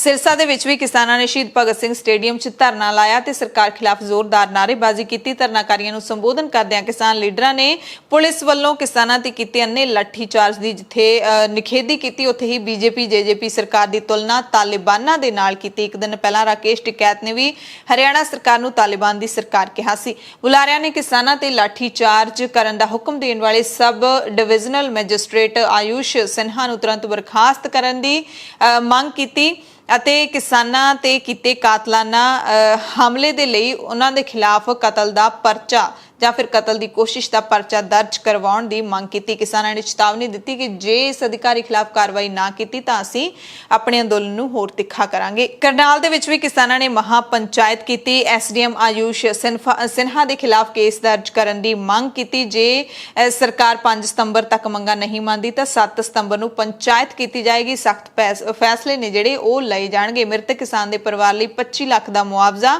ਅਤੇ ਸਰਕਾਰੀ ਨੌਕਰੀ ਮੰਗੀ ਹੈ ਤੇ ਐਸਡੀਐਮ ਦੇ ਖਿਲਾਫ ਕਤਲ ਦਾ ਕੇਸ ਦਰਜ ਕਰਨ ਦੀ ਮੰਗ ਕੀਤੀ ਹੈ। ਸਾਬਕਾ ਕੇਂਦਰੀ ਮੰਤਰੀ ਹਰਸਿਮਰਤ ਕੌਰ ਬਾਦਲ ਨੇ ਕਰਨਾਲ ਮਾਮਲੇ ਦੀ ਨਿੰਦਾ ਕਰਦਿਆਂ ਕਿਹਾ ਕਿ ਉਹ ਯਾਨੀ ਕਿ ਐਸਡੀਐਮ ਗੁਨਾਹਗਾਰ ਕਿਉਂ ਨਹੀਂ ਹੈ। ਕਰਨਾਲ ਦੇ ਐਸਡੀਐਮ ਦਾ ਵੀਡੀਓ ਹੀ ਉਸ ਵਿਰੁੱਧ ਐਫਆਈਆਰ ਅਤੇ ਨੌਕਰੀ ਤੋਂ ਬਰਖਾਸਤਗੀ ਦੇ ਲਈ ਸਭ ਤੋਂ ਵੱਡਾ ਸਬੂਤ ਹੈ, ਜਿਹਦੇ ਵਿੱਚ ਉਹ ਪੁਲਿਸ ਉੱਤੇ ਹੁਕਮ ਚਾੜਦਾ ਹੋਇਆ ਕਹਿ ਰਿਹਾ ਹੈ ਇਨ ਕਿਸਾਨੋਂ ਦਾ ਸਰ ਫੋੜ ਦੋ। ਜ਼ਖਮਾਂ ਦੀ ਤਾਬ ਨਾ ਸਹਾਰਦਾ ਹੋਇਆ ਇੱਕ ਕਿਸਾਨ ਪਹਿਲਾਂ ਹੀ ਦਮ ਤੋੜ ਚੁੱਕਿਆ ਹੈ। ਅਦਾਲਤ ਨੂੰ ਬਿਨਾਂ ਹੋਰ ਸਮਾਂ ਗਵਾਏ ਸਖਤ ਕਾਰਵਾਈ ਹੈ ਜਿਹੜੀ ਉਹ ਕਰਨੀ ਚਾਹੀਦੀ ਹੈ। ਪਹਿਲਾਂ ਭਾਰਤ ਸਰਕਾਰ ਅੰਨਦਾਤਾ ਨੂੰ ਅਪਮਾਨਜਨਕ ਨਾਮ ਲੈ ਕੇ ਭੰਡਦੀ ਰਹੀ ਤੇ ਹੁਣ ਸ਼ਰੇਆਮ ਉਹਨਾਂ ਤੇ ਹਿੰਸਕ ਤਸ਼ੱਦਦ ਦੀ ਆਗਿਆ ਦੇ ਰਹੀ ਹੈ ਤੇ ਇਹ ਦੁਨੀਆ ਦੇ ਸਭ ਤੋਂ ਵੱਡੇ ਲੋਕਤੰਤਰ ਵਿੱਚ ਬੇਹੱਦ ਘਿਨਾਉਣਾ ਵਰਤਾਰਾ ਵਰਤ ਰਿਹਾ ਹੈ। ਇਹ ਕਹਿਣਾ ਹਰਸਿਮਰਤ ਕੌਰ ਬਾਦਲ ਦਾ। ਜਿਹੜੇ ਕਰਨਾਲ ਦੇ ਐਸਡੀਐਮ ਦੀ ਵੀਡੀਓ ਵਾਇਰਲ ਹੋਈ ਹੈ, ਜਿੱਥੇ ਸਿੱਧੇ ਕਿਸਾਨਾਂ ਦੇ ਸਰ ਫੋੜਨ ਦੇ ਆਦੇਸ਼ ਦਿੱਤੇ ਜਾ ਰਹੇ ਨੇ ਉਹਦੇ ਵੱਲੋਂ ਕਿ ਲਾਠੀਆਂ ਮਾਰ ਕੇ ਸੜ ਫੋੜਿਆ ਜਾਏ, ਇੱਕ ਵੀ ਨਾ ਅੱਗੇ ਵੱਧ ਸਕੇ। ਮੈਂ ਪੁੱਛਣਾ ਚਾਹੁੰਦੀ ਹਾਂ ਮੋਦੀ ਸਰਕਾਰ ਨੂੰ, ਇਹ ਆਦੇਸ਼ ਕਿਸਾਨਾਂ ਦੇ ਪ੍ਰਦਰਸ਼ਨ ਤੋਂ ਪਹਿਲੇ ਦਿੱਤਾ ਗਿਆ। ਇਹਦਾ ਮਤਲਬ ਪੂਰੀ ਤਰ੍ਹਾਂ ਸਰਕਾਰ ਦੀ ਪਲੈਨਿੰਗ ਸੀ ਕਿ ਕਿਸਾਨਾਂ ਨੂੰ ਮਾਰ ਕੁੱਟ ਕੇ ਉਹਨਾਂ ਦੇ ਸਰ ਫੋੜਨੇ, ਗੋਲੀ ਦੇ ਆਦੇਸ਼ ਤੋਂ ਘੱਟ ਸਭ ਕੁਝ ਕਰਨ ਵਾਸਤੇ ਸਿੱਧੇ ਆਦੇਸ਼ ਜਿਹੜੇ ਇਹਨੇ ਤਾਕਤਵਰ ਤਰੀਕੇ ਦੇ ਨਾਲ ਜਿਹੜਾ ਉਹ ਐਸਡੀਐਮ ਦੇ ਰਿਹਾ ਹੈ ਕਿ ਇਹ ਆਪਣੇ ਹਾਈ ਕਮਾਂਡ ਦੇ ਅਪਰੂਵਲ ਤੋਂ ਬਿਨਾਂ ਦੇ ਸਕਦਾ ਹੈ ਕੋਈ ਅਫਸਰ? ਤੇ ਇਸ ਤੋਂ ਵੱਡਾ ਕ੍ਰਿਮੀਨਲ ਐਕਟ ਕੀ ਹੋ ਸਕਦਾ ਹੈ ਕਿ ਜਿਨ੍ਹਾਂ ਨੂੰ ਲਾਅ ਐਂਡ ਆਰਡਰ ਮੇਨਟੇਨ ਕਰਕੇ ਲੋਕਾਂ ਦੀ ਜਾਨਾਂ ਦੀ ਸੁਰੱਖਿਆ ਕਰਨੀ ਚਾਹੀਦੀ ਹੈ, ਉਹ ਜਾਨ ਲੈਣ ਵਾਸਤੇ ਆਪਣੇ ਹਵਲਦਾਰਾਂ ਨੂੰ ਕਹਿ ਰਿਹਾ ਕਿ ਚੰਗੀ ਤਰ੍ਹਾਂ ਕੁੱਟਮਾਰ ਕਰਨਾ। ਤੇ ਹਰਿਆਣਾ ਦੇ ਨਾਲ ਮੋਗਾ ਜ਼ਿਲ੍ਹੇ ਦੇ ਪਿੰਡ ਦੌਲਤਪੁਰਾ ਦੇ ਕਿਸਾਨਾਂ ਦੇ ਵੱਲੋਂ ਲਾਠੀਚਾਰਜ ਦੇ ਵਿਰੋਧ ਵਿੱਚ ਮੁੱਖ ਮੰਤਰੀ ਮਨੋਹਰ ਲਾਲ ਖੱਟਰ ਦਾ ਪੁਤਲਾ ਫੂਕ ਕੇ ਰੋਸ ਮੁਜ਼ਾਹਰਾ ਕੀਤਾ ਗਿਆ ਤੇ ਕਰਨਾਲ ਦੇ ਵਿੱਚ ਸ਼ਾਂਤਮਈ ਧਰਨਾਕਾਰੀ ਕਿਸਾਨਾਂ ਤੇ ਕੀਤੇ ਪੁਲਸੀਆ ਤਸ਼ੱਦਦ ਦੇ ਰੋਸ ਦੇ ਵਿੱਚ ਆਮ ਆਦਮੀ ਪਾਰਟੀ ਪੰਜਾਬ ਦੇ ਵੱਲੋਂ ਮੰਗਲਵਾਰ ਯਾਨੀ ਕਿ 31 ਅਗਸਤ ਨੂੰ ਖੱਟਰ ਸਰਕਾਰ ਅਤੇ ਨਰਿੰਦਰ ਮੋਦੀ ਦੀ ਸਰਕਾਰ ਖਿਲਾਫ ਪੰਜਾਬ ਦੇ ਵਿੱਚ ਸੂਬਾ ਭਰ ਦੇ ਵਿੱਚ ਜ਼ਿਲ੍ਹਾ ਪੱਧਰੀ ਰੋਸ ਮੁਜ਼ਾਹਰੇ ਕਰਨ ਦਾ ਐਲਾਨ ਕੀਤਾ ਗਿਆ ਹੈ। ਇਸ ਮੌਕੇ ਰੋਸ ਮੁਜ਼ਾਹਰੇ ਕਰਨ ਦੇ ਨਾਲ ਕਿਸਾਨਾਂ ਦੇ ਸਮਰਥਨ ਦੇ ਵਿੱਚ ਡਿਪਟੀ ਕਮਿਸ਼ਨਰ ਰਾਹੀਂ ਭਾਰਤ ਸਰਕਾਰ ਨੂੰ ਮੰਗ ਪੱਤਰ ਭੇਜੇ ਜਾਣਗੇ। ਆਮ ਆਦਮੀ ਪਾਰਟੀ ਦੇ ਕਿਸਾਨ ਵਿੰਗ ਦੇ ਪ੍ਰਧਾਨ ਅਤੇ ਵਿਧਾਇਕ ਕੁਲਤਾਰ ਸਿੰਘ ਸੰਧਵਾ ਨੇ ਕਿਹਾ ਕਿ ਹਰਿਆਣਾ ਦੇ ਕਰਨਾਲ ਵਿੱਚ ਕਿਸਾਨਾਂ ਤੇ ਪੁਲਿਸ ਵੱਲੋਂ ਕੀਤੇ ਅੰਨੇ ਤਸ਼ੱਦਦ ਲਈ ਪ੍ਰਧਾਨ ਮੰਤਰੀ ਨਰਿੰਦਰ ਮੋਦੀ ਤੇ ਹਰਿਆਣਾ ਦੇ ਮੁੱਖ ਮੰਤਰੀ ਮਨੋਹਰ ਲਾਲ ਖੱਟਰ ਜ਼ਿੰਮੇਦਾਰ ਨੇ, ਕਿਉਂਕਿ ਨਰਿੰਦਰ ਮੋਦੀ ਤੇ ਖੱਟਰ ਸਰਕਾਰ ਕਿਸਾਨਾਂ ਦੀ ਆਵਾਜ਼ ਸੁਣਨ ਦੀ ਬਜਾਏ ਕਿਸਾਨਾਂ ਦੀ ਆਵਾਜ਼ ਨੂੰ ਤਾਲਿਬਾਨੀ ਤਸ਼ੱਦਦ ਨਾਲ ਦਬਾਉਣਾ ਚਾਹੁੰਦੀ ਹੈ। ਪੰਜਾਬ ਕਾਂਗਰਸ ਦੇ ਵਿੱਚ ਬਗਾਵਤ ਰੁਕਣ ਦਾ ਨਾਮ ਨਹੀਂ ਲੈ ਰਹੀ। ਪੰਜਾਬ ਕਾਂਗਰਸ ਦੇ ਜਨਰਲ ਸਕੱਤਰ ਅਤੇ ਵਿਧਾਇਕ ਪ੍ਰਗਟ ਸਿੰਘ ਨੇ ਵੀ ਜਨਤਕ ਤੌਰ ਤੇ ਬਿਆਨਬਾਜ਼ੀ ਹੁਣ ਸ਼ੁਰੂ ਕਰ ਦਿੱਤੀ ਹੈ। ਪ੍ਰਗਟ ਸਿੰਘ ਨੇ ਪੰਜਾਬ ਮਾਮਲਿਆਂ ਦੇ ਇੰਚਾਰਜ ਹਰੀਸ਼ ਰਾਵਤ ਦੇ ਬਿਆਨ ਨੂੰ ਚੁਣੌਤੀ ਦਿੰਦਿਆਂ ਕਿਹਾ ਹੈ ਕਿ ਵਿਧਾਨ ਸਭਾ ਦੀਆਂ 2022 ਦੀਆਂ ਚੋਣਾਂ ਮੁੱਖ ਮੰਤਰੀ ਕੈਪਟਨ ਅਮਰਿੰਦਰ ਸਿੰਘ ਦੀ ਅਗਵਾਈ ਵਿੱਚ ਨਹੀਂ ਲੜੀਆਂ ਜਾਣਗੀਆਂ। ਉਹਨਾਂ ਨੇ ਹਰੀਸ਼ ਰਾਵਤ ਨੂੰ ਕਿਹਾ ਕਿ ਉਹ ਪੰਜਾਬ ਦੇ ਲੋਕਾਂ ਨੂੰ ਦੱਸਣ ਕਿ 2022 ਦੀਆਂ ਚੋਣਾਂ ਕੈਪਟਨ ਅਮਰਿੰਦਰ ਸਿੰਘ ਦੀ ਅਗਵਾਈ 'ਚ ਲੜਨ ਦਾ ਫੈਸਲਾ ਆਖਿਰਕਾਰ ਕਦੋਂ ਹੋਇਆ ਸੀ। ਪ੍ਰਗਟ ਸਿੰਘ ਨੇ ਕਿਹਾ ਕਿ ਹਰੀਸ਼ ਵੱਲੋਂ ਦਿੱਤੇ ਇਸ ਬਿਆਨ ਦਾ ਪੰਜਾਬ ਦੇ ਲੋਕਾਂ ਤੇ ਮਾੜਾ ਅਸਰ ਪਿਆ ਹੈ ਕਿ ਆਉਂਦੀਆਂ ਚੋਣਾਂ ਕੈਪਟਨ ਦੀ ਅਗਵਾਈ ਵਿੱਚ ਲੜੀਆਂ ਜਾਣਗੀਆਂ, ਕਿਉਂਕਿ 2 ਮਹੀਨੇ ਪਹਿਲਾਂ ਹੀ ਮਲਿਕਾਰਜੁਨ ਖੜਗੇ ਦੀ ਅਗਵਾਈ ਵਾਲੀ ਕਮੇਟੀ ਬਣੀ ਸੀ, ਜਦੋਂ ਉਦੋਂ ਫੈਸਲਾ ਹੋਇਆ ਸੀ ਕਿ ਪੰਜਾਬ ਦੀਆਂ ਚੋਣਾਂ ਸੋਨੀਆ ਗਾਂਧੀ ਤੇ ਰਾਹੁਲ ਗਾਂਧੀ ਦੀ ਅਗਵਾਈ 'ਚ ਲੜੀਆਂ ਜਾਣਗੀਆਂ। ਨਵਜੋਤ ਸਿੰਘ ਸਿੱਧੂ ਦੇ ਇੱਟ ਨਾਲ ਇੱਟ ਖੜਕਾਉਣ ਦੇ ਬਿਆਨ ਬਾਰੇ ਪ੍ਰਗਟ ਸਿੰਘ ਸਿੱਧੂ ਨੇ ਕਿਹਾ ਕਿ ਸਿੱਧੂ ਨੇ ਇਹ ਇਸ਼ਾਰਾ ਹਰੀਸ਼ ਰਾਵਤ ਵਾਲੀ ਕੀਤਾ ਲੱਗਦਾ ਹੈ, ਕਿਉਂਕਿ ਨਵਜੋਤ ਸਿੱਧੂ ਤਾਂ ਸੋਨੀਆ ਗਾਂਧੀ, ਰਾਹੁਲ ਗਾਂਧੀ ਤੇ ਪ੍ਰਿਯੰਕਾ ਗਾਂਧੀ ਦਾ ਬੜਾ ਸਤਿਕਾਰ ਕਰਦੇ ਨੇ। ਹਰੀਸ਼ ਰਾਵਤ ਨੂੰ ਇਹ ਕਿਹਾ ਹੋ ਸਕਦਾ ਹੈ। ਤੇ ਉਸ ਤੋਂ ਬਾਅਦ ਹਰੀਸ਼ ਰਾਵਤ ਨੇ ਵੀ ਪ੍ਰਗਟ ਸਿੰਘ ਨੂੰ ਸੁਨੇਹਾ ਘੱਲ ਦਿੱਤਾ ਹੈ ਕਿ ਪ੍ਰਗਟ ਸਿਓ ਮੈਨੂੰ ਮੱਤਾ ਨਾ ਦੇਵੇ। ਹਰੀਸ਼ ਰਾਵਤ ਨੇ ਪ੍ਰਗਟ ਸਿੰਘ ਵੱਲੋਂ ਦਿੱਤੇ ਬਿਆਨ ਨੂੰ ਗੰਭੀਰਤਾ ਨਾਲ ਲੈਂਦਿਆਂ ਕਿਹਾ ਕਿ ਮੈਨੂੰ ਪਤਾ ਹੈ ਕਿਸ ਸਮੇਂ ਕਿੱਥੇ ਤੇ ਕੀ ਬੋਲਣਾ ਹੈ। ਪ੍ਰਗਟ ਸਿੰਘ ਨੂੰ ਮੈਨੂੰ ਮੱਤਾਂ ਦੇਣ ਦੀ ਲੋੜ ਨਹੀਂ ਹੈ। ਉਹਨਾਂ ਕਿਹਾ ਕਿ ਪਾਰਟੀ ਕੋਲ ਸੋਨੀਆ ਤੇ ਰਾਹੁਲ ਗਾਂਧੀ ਵਰਗੇ ਕਈ ਕੌਮੀ ਚਿਹਰੇ ਨੇ। ਪੰਜਾਬ ਪੱਧਰ ਤੇ ਵੀ ਪਾਰਟੀ ਕੋਲ ਕੈਪਟਨ ਅਮਰਿੰਦਰ ਸਿੰਘ, ਨਵਜੋਤ ਸਿੰਘ ਸਿੱਧੂ ਤੇ ਇੱਥੋਂ ਤੱਕ ਕਿ ਪ੍ਰਗਟ ਸਿੰਘ ਵਰਗੇ ਕਈ ਚਿਹਰੇ ਨੇ। ਇਸ ਕਰਕੇ ਕਿਸੇ ਨੂੰ ਵੀ ਬੇਸਬਰੀ ਦਿਖਾਉਣ ਦੀ ਲੋੜ ਨਹੀਂ ਹੈ। ਉਹਨਾਂ ਕਾਂਗਰਸੀ ਆਗੂਆਂ ਵੱਲੋਂ ਇੱਕ ਦੂਸਰੇ ਦੇ ਖਿਲਾਫ ਕੀਤੀ ਜਾ ਰਹੀ ਬਿਆਨਬਾਜ਼ੀ ਬਾਰੇ ਕਿਹਾ ਕਿ ਪੁਰਾਣੀ ਆਦਤ ਹੈ, ਹੌਲੀ-ਹੌਲੀ ਸਭ ਕੁਝ ਠੀਕ ਹੋ ਜਾਊਗਾ। ਸੋਮਵਾਰ ਨੂੰ ਸ਼੍ਰੋਮਣੀ ਅਕਾਲੀ ਦਲ ਦੇ ਪ੍ਰਧਾਨ ਸੁਖਬੀਰ ਬਾਦਲ ਦੀ 100 ਦਿਨਾਂ ਯਾਤਰਾ ਦੇ ਦਰਮਿਆਨ ਸਮਰਾਲਾ ਦੇ ਵਿੱਚ 5 ਥਾਵਾਂ ਤੇ ਪ੍ਰੋਗਰਾਮ ਸਨ, ਪਰ ਕਿਸਾਨਾਂ ਦੇ ਵਿਰੋਧ ਦੇ ਚੱਲਦਿਆਂ ਮਾਛੀਵਾੜੇ ਵਾਲਾ ਪ੍ਰੋਗਰਾਮ ਹੈ ਜਿਹੜਾ ਉਹ ਸੁਖਬੀਰ ਨੂੰ ਰੱਦ ਕਰਨਾ ਪਿਆ। ਕਿਸਾਨ ਸੁਖਬੀਰ ਬਾਦਲ ਨਾਲ ਕੁਝ ਮੁੱਦਿਆਂ ਤੇ ਬਹਿਸ ਕਰਨਾ ਚਾਹੁੰਦੇ ਸੀ, ਸਵਾਲ ਜਵਾਬ ਕਰਨਾ ਚਾਹੁੰਦੇ ਸੀ, ਪਰ ਸੁਖਬੀਰ ਬਾਦਲ ਨੇ ਇਹ ਦੌਰਾ ਹੀ ਰੱਦ ਕਰ ਦਿੱਤਾ। ਇਸ ਤੋਂ ਪਹਿਲਾਂ ਵੀ ਕਈ ਥਾਵਾਂ ਤੇ ਸੁਖਬੀਰ ਦਾ ਕਿਸਾਨਾਂ ਦੇ ਵੱਲੋਂ ਵਿਰੋਧ ਹੋਇਆ ਹੈ ਤੇ ਹੁਣ ਸੁਖਬੀਰ ਬਾਦਲ ਵਿਰੋਧ ਤੋਂ ਅੱਕਦੇ ਜਾ ਰਹੇ ਨੇ। ਹਾਲਾਂਕਿ ਹੋਰ ਥਾਵਾਂ ਤੇ ਪ੍ਰੋਗਰਾਮ ਸੀ ਜਿਹੜੇ ਉਹ ਸੁਖਬੀਰ ਨੇ ਜ਼ਰੂਰ ਕਰ ਲਏ ਨੇ। ਸੁਖਬੀਰ ਬਾਦਲ ਨੇ ਸਮਰਾਲਾ ਤੋਂ ਪਰਮਜੀਤ ਢਿੱਲੋਂ ਨੂੰ ਉਮੀਦਵਾਰ ਹੈ ਜਿਹੜਾ ਐਲਾਨ ਦਿੱਤਾ 2022 ਦੀਆਂ ਚੋਣਾਂ ਦਰਮਿਆਨ। ਇਸ ਦਰਮਿਆਨ ਉਹਨਾਂ ਨੇ ਕਿਹਾ ਕਿ ਅਕਾਲੀ ਤੇ ਬਹੁਜਨ ਸਮਾਜ ਪਾਰਟੀ ਦੀ ਸਰਕਾਰ ਜਦੋਂ ਬਣੇਗੀ ਤਾਂ ਕੈਪਟਨ ਅਮਰਿੰਦਰ ਸਿੰਘ ਤੋਂ ਇੱਕ ਪੈਸੇ ਦਾ ਅਸੀਂ ਹਿਸਾਬ ਲਵਾਂਗੇ। ਵੱਡਾ ਜਿਹੜਾ ਵਾਅਦਾ ਕੀਤਾ ਕਿ ਬਿਜਲੀ ਦੀ ਘਾਟ ਨੂੰ ਪੂਰਾ ਕਰਨ ਲਈ 10,000 ਮੈਗਾਵਾਟ ਦਾ ਸੋਲਰ ਪਲਾਂਟ ਲਾਇਆ ਜਾਵੇਗਾ। ਪੁਲਿਸ ਦੇ ਨਾਲ ਜੁੜੀ ਖਬਰ ਹੈ, ਖਾਸ ਕਰਕੇ ਮਹਿਲਾ ਪੁਲਿਸ ਮੁਲਾਜ਼ਮਾਂ ਦੇ ਨਾਲ। ਪੰਜਾਬ ਪੁਲਿਸ ਦੇ ਵਿੱਚ ਤੈਨਾਤ ਲੇਡੀ ਪੁਲਿਸ ਨੂੰ ਹੁਣ ਸੜਕਾਂ ਉੱਤੇ ਜ਼ੁਲਫਾਂ ਸੰਭਾਲ ਕੇ ਰੱਖਣ ਤੇ ਵਰਦੀ ਸਲੀਕੇ ਨਾਲ ਪਾਉਣ ਦੀਆਂ ਹਦਾਇਤਾਂ ਜਾਰੀ ਕੀਤੀਆਂ ਗਈਆਂ ਨੇ। ਲੇਡੀ ਪੁਲਿਸ ਨੂੰ ਕਿਹਾ ਗਿਆ ਹੈ ਕਿ ਉਹ ਡਿਊਟੀ ਵੇਲੇ ਦੂਸਰਿਆਂ ਦੇ ਲਈ ਅਨੁਸ਼ਾਸਨ ਦੇ ਵਿੱਚ ਰਹਿ ਕੇ ਉਦਾਹਰਨ ਬਣਨ। ਹੁਸ਼ਿਆਰਪੁਰ ਦੀ ਐਸਐਸਪੀ ਦੇ ਵੱਲੋਂ 28 ਅਗਸਤ ਨੂੰ ਇੱਕ ਚਿੱਠੀ ਜਾਰੀ ਕਰਕੇ ਮਹਿਲਾ ਪੁਲਿਸ ਕਰਮਚਾਰੀਆਂ ਦੇ ਹੇਅਰ ਸਟਾਈਲ ਤੇ ਰੋਕ ਲਾ ਦਿੱਤੀ ਗਈ ਹੈ। ਚਿੱਠੀ ਵਿੱਚ ਕਿਹਾ ਗਿਆ ਕਿ ਜੇਕਰ ਨਿਯਮਾਂ ਦੀ ਉਲੰਘਣਾ ਕੀਤੀ ਗਈ ਤਾਂ ਕਾਰਵਾਈ ਹੋਏਗੀ। ਐਸਐਸਪੀ ਨੇ ਕਿਹਾ ਕਿ ਵੇਖਣ ਚ ਆਇਆ ਕਿ ਜ਼ਿਲ੍ਹਾ ਯੂਨਿਟ ਦੀਆਂ ਸਮੂਹ ਲੇਡੀ ਫੋਰਸ ਨੇ ਵਰਦੀ ਪੈਟਰਨ ਦੇ ਮੁਤਾਬਿਕ ਨਹੀਂ ਪਾਈ ਹੁੰਦੀ। ਵਰਦੀ ਦੇ ਨਾਲ-ਨਾਲ ਜ਼ੁਲਫਾਂ ਦੇ ਵੀ ਵੱਖੋ ਵੱਖਰੇ ਸਟਾਈਲ ਬਣਾਏ ਹੁੰਦੇ ਨੇ, ਜੋ ਵੇਖਣ ਵਿੱਚ ਭੈੜਾ ਹੀ ਨਹੀਂ ਲੱਗਦਾ, ਸਗੋਂ ਪੁਲਿਸ ਅਨੁਸ਼ਾਸਨ ਦੀ ਵੀ ਉਲੰਘਣਾ ਹੈ। ਇਸ ਲਈ ਸਭ ਨੂੰ ਵਰਦੀ ਤੈਅ ਕੀਤੇ ਪੈਟਰਨ ਮੁਤਾਬਿਕ ਪਾਉਣ ਅਤੇ ਵੱਖ-ਵੱਖ ਤਰ੍ਹਾਂ ਦੇ ਹੇਅਰ ਸਟਾਈਲ ਨਾ ਕੀਤੇ ਜਾਣ ਦੀ ਹਦਾਇਤ ਕੀਤੀ ਗਈ ਹੈ। ਲੇਡੀ ਪੁਲਿਸ ਨੂੰ ਸਧਾਰਨ ਜੂੜਾ ਬਣਾ ਕੇ ਉੱਪਰ ਜਾਲੀ ਪਾਉਣ ਲਈ ਕਿਹਾ ਗਿਆ ਹੈ। ਹਦਾਇਤਾਂ ਦੀ ਬਿਨ ਪਾਲਣਾ ਨਾ ਕਰਨ ਵਾਲਿਆਂ ਦੇ ਖਿਲਾਫ ਕਾਰਵਾਈ ਦੀ ਚੇਤਾਵਨੀ ਦਿੱਤੀ ਗਈ ਹੈ। ਸੋ ਆਮ ਤੌਰ ਤੇ ਆਪਾਂ ਦੇਖਦੇ ਹੁੰਨੇ ਆ, ਕਿਤੋਂ ਦੀ ਵੀ ਪੁਲਿਸ ਹੋਵੇ ਤਾਂ ਪੁਲਿਸ ਦੀ ਇੱਕ ਵਰਦੀ ਹੁੰਦੀ ਹੈ, ਵਰਦੀ ਦੇ ਵਿੱਚ ਰਹਿਣਾ ਜ਼ਰੂਰੀ ਹੁੰਦਾ ਹੈ। ਚਾਹੇ ਉਹ ਕਿਸੇ ਵੀ ਮੁਲਕ ਦੀ ਪੁਲਿਸ ਹੋਵੇ ਤਾਂ ਇੱਕ ਬਹੁਤ ਹੀ ਸਾਦੇ ਤਰੀਕੇ ਦੇ ਨਾਲ ਜਿਹੜਾ ਹੈਗਾ ਪੁਲਿਸ ਅਧਿਕਾਰੀਆਂ ਨੂੰ ਰਹਿਣਾ ਹੁੰਦਾ, ਪਰ ਵਰਦੀ ਹੈ ਜਿਹੜੀ ਉਹ ਜ਼ਰੂਰ ਪਾਈ ਹੁੰਦੀ ਹੈ। ਹੇਅਰ ਸਟਾਈਲ ਵਰਗੇ ਜਾਂ ਫਿਰ ਓਵਰ ਮੇਕਅਪ ਵਰਗੇ ਜਿਹੜੇ ਨਿਯਮ ਨੇ ਉਹ ਸਖਤੀ ਦੇ ਨਾਲ ਲਾਗੂ ਕੀਤੇ ਹੁੰਦੇ ਨੇ। ਬਰਗਾੜੀ ਮੋਰਚੇ ਦੇ ਵਿੱਚ ਹੁਣ ਤੱਕ ਨਿਆਂ ਨਾ ਦੇਣ ਦੇ ਦੋਸ਼ ਵਿੱਚ ਮੁਤਵਾਜ਼ੀ ਜਥੇਦਾਰ ਭਾਈ ਧਿਆਨ ਸਿੰਘ ਮਾਨ ਨੇ ਮੁੱਖ ਮੰਤਰੀ ਕੈਪਟਨ ਅਮਰਿੰਦਰ ਸਿੰਘ ਨੂੰ ਵੀ ਹੁਣ ਤਲਬ ਕਰ ਲਿਆ। 20 ਸਤੰਬਰ ਨੂੰ ਸਪਸ਼ਟੀਕਰਨ ਦੇਣ ਦੇ ਲਈ ਕੈਪਟਨ ਨੂੰ ਅਕਾਲ ਤਖਤ ਸਾਹਿਬ ਵਿਖੇ ਤਲਬ ਕੀਤਾ ਹੈ। ਸ਼੍ਰੀ ਅਕਾਲ ਤਖਤ ਸਾਹਿਬ ਵਿਖੇ ਨਤਮਸਤਕ ਹੋਣ ਤੋਂ ਬਾਅਦ ਮੀਡੀਆ ਨੂੰ ਜਾਣਕਾਰੀ ਦਿੰਦਿਆਂ ਮਾਨ ਨੇ ਦੱਸਿਆ ਕਿ ਪਿਛਲੀ ਵਾਰੀ 20 ਅਗਸਤ ਨੂੰ ਪੰਜਾਬ ਸਰਕਾਰ ਦੇ 5 ਨੁਮਾਇੰਦਿਆਂ ਨੇ ਸਪਸ਼ਟੀਕਰਨ ਦਿੱਤਾ ਸੀ, ਜਿਸ ਵਿੱਚ ਉਹਨਾਂ ਨੇ ਹੁਣ ਤੱਕ ਕਾਰਵਾਈ ਨਾ ਹੋਣ ਲਈ ਮੁੱਖ ਮੰਤਰੀ ਨੂੰ ਜ਼ਿੰਮੇਦਾਰ ਦੱਸਿਆ। ਇਸੇ ਕਰਕੇ ਅਸੀਂ ਮੁੱਖ ਮੰਤਰੀ ਕੈਪਟਨ ਅਮਰਿੰਦਰ ਸਿੰਘ ਤੋਂ ਸਪਸ਼ਟੀਕਰਨ ਲਵਾਂਗੇ। ਉਹਨਾਂ ਕਿਹਾ ਕਿ ਕੈਪਟਨ ਅਮਰਿੰਦਰ ਸਿੰਘ 20 ਸਤੰਬਰ ਨੂੰ ਸ੍ਰੀ ਅਕਾਲ ਤਖਤ ਸਾਹਿਬ ਵਿਖੇ ਪੇਸ਼ ਹੋ ਕੇ ਉਹਨਾਂ ਦੇ ਆਪਣੇ ਹੀ ਨੁਮਾਇੰਦਿਆਂ ਵੱਲੋਂ ਲਾਏ ਗਏ ਦੋਸ਼ਾਂ ਬਾਰੇ ਆਪਣਾ ਸਪਸ਼ਟੀਕਰਨ ਦੇਣ। ਸੋ ਇੱਥੇ ਇਹ ਵੀ ਬੜਾ ਦਿਲਚਸਪ ਹੈ ਕਿ ਜਿਹੜੇ ਨੁਮਾਇੰਦੇ ਕੈਪਟਨ ਅਮਰਿੰਦਰ ਸਿੰਘ ਦੀ ਸਰਕਾਰ ਦੇ ਵੱਲੋਂ ਗਏ ਸੀ, ਉਹਨਾਂ ਦੇ ਵਿੱਚ ਤ੍ਰਿਪਤ ਰਜਿੰਦਰ ਸਿੰਘ ਬਾਜਵਾ, ਸੁਖਜਿੰਦਰ ਸਿੰਘ ਰੰਧਾਵਾ ਤੇ 3 ਵਿਧਾਇਕ ਨੇ ਜਿਹੜੇ ਉਹ ਸ਼ਾਮਿਲ ਨੇ। ਤੇ ਇਹ ਉਹੀ ਮੰਤਰੀ ਨੇ, ਮਾਝੇ ਦੇ ਲੀਡਰ ਨੇ, ਜਿਹੜੇ ਕਿ ਇਸ ਵਾਰ ਕੈਪਟਨ ਦੇ ਬਾਗੀ ਧੜੇ ਦੇ ਵਿੱਚ ਨੇ ਤੇ ਹੁਣ ਕੈਪਟਨ ਨੂੰ ਤਲਬ ਕੀਤਾ ਗਿਆ। ਦੇਖਣਾ ਹੋਊਗਾ ਕਿ ਕੈਪਟਨ 20 ਸਤੰਬਰ ਨੂੰ ਪਹੁੰਚਦੇ ਨੇ ਕਿ ਨਹੀਂ। ਹਾਲਾਂਕਿ ਜ਼ਾਹਿਰ ਤੌਰ ਤੇ ਥੋੜੀ ਜੀ ਸੰਭਾਵਨਾ ਤਾਂ ਸੰਕੇਤ ਤਾਂ ਇਹੀ ਲੱਗਦੇ ਨੇ ਕਿ ਕੈਪਟਨ ਨਹੀਂ ਪਹੁੰਚਣਗੇ, ਕਿਉਂਕਿ ਜਿਹੜੇ ਕੈਪਟਨ ਦੇ ਵਜ਼ੀਰ ਨੇ ਉਹ ਵੀ 2-3 ਵਾਰੀ ਬੁਲਾਏ ਤੋਂ ਹੀ ਪਹੁੰਚੇ ਸੀ ਤੇ ਹੁਣ 20 ਸਤੰਬਰ ਨੂੰ ਆਪਾਂ ਦੇਖਦੇ ਹਾਂ ਕੀ ਹੋਣ ਵਾਲਾ ਹੈ। ਪੰਜਾਬ ਕਾਂਗਰਸ ਦੇ ਪ੍ਰਧਾਨ ਨਵਜੋਤ ਸਿੰਘ ਸਿੱਧੂ ਨੇ ਨੁਕਸਦਾਰ ਬਿਜਲੀ ਖਰੀਦ ਸਮਝੌਤਿਆਂ ਨੂੰ ਰੱਦ ਕਰਨ ਅਤੇ ਪੰਜਾਬ ਦੇ ਵਿੱਚ ਘਰੇਲੂ ਤੇ ਸਨਅਤੀ ਬਿਜਲੀ ਦਰਾਂ ਘਟਾਉਣ ਦੇ ਇਰਾਦੇ ਨਾਲ ਕੈਪਟਨ ਅਮਰਿੰਦਰ ਸਿੰਘ ਦੀ ਅਗਵਾਈ ਵਾਲੀ ਸੂਬਾ ਸਰਕਾਰ ਤੇ ਦਬਾਅ ਬਣਾਉਂਦਿਆਂ 3 ਸਤੰਬਰ ਨੂੰ ਸੱਦੇ ਪੰਜਾਬ ਵਿਧਾਨ ਸਭਾ ਦੇ ਇੱਕ ਦਿਨਾ ਵਿਸ਼ੇਸ਼ ਇਜਲਾਸ ਦੀ ਮਿਆਦ 5 ਤੋਂ 7 ਦਿਨ ਵਧਾਉਣ ਦੀ ਮੰਗ ਕੀਤੀ ਹੈ। 3 ਸਤੰਬਰ ਨੂੰ ਸਿਰਫ ਇੱਕ ਦਿਨ ਦਾ ਇਜਲਾਸ ਰਾਜਪਾਲ ਨੇ ਸੱਦਿਆ ਤਾਂ ਸਿੱਧੂ ਕਹਿ ਰਹੇ ਨੇ ਕਿ 5 ਜਾਂ ਫਿਰ 7 ਦਿਨਾਂ ਦਾ ਇਹ ਹੋਣਾ ਚਾਹੀਦਾ ਹੈ। ਸਿੱਧੂ ਨੇ ਟਵਿੱਟਰ ਤੇ ਪੋਸਟ ਕੀਤੀ ਵੀਡੀਓ ਦੇ ਵਿੱਚ ਕਾਂਗਰਸ ਹਾਈਕਮਾਨ ਵੱਲੋਂ ਦਿੱਤੇ 18 ਨੁਕਾਤੀ ਏਜੰਡੇ ਤੇ ਮੁੜ ਜ਼ੋਰ ਦਿੰਦਿਆਂ ਮੁੱਖ ਮੰਤਰੀ ਮੂਰੇ ਕਈ ਮੁੱਦੇ ਰੱਖੇ ਨੇ। ਸਿੱਧੂ ਨੇ ਕਿਹਾ ਕਿ ਪੰਜਾਬ ਸਰਕਾਰ ਲੋਕਾਂ ਦੇ ਹਿੱਤ ਵਿੱਚ ਫੌਰੀ ਪੰਜਾਬ ਰਾਜ ਇਲੈਕਟ੍ਰਿਸਿਟੀ ਰੈਗੂਲੇਟਰੀ ਕਮਿਸ਼ਨ ਨੂੰ ਹਦਾਇਤਾਂ ਜਾਰੀ ਕਰਕੇ ਨਿੱਜੀ ਪਾਵਰ ਪਲਾਂਟਾਂ ਨੂੰ ਟੈਰਿਫ ਦੇ ਰੂਪ ਵਿੱਚ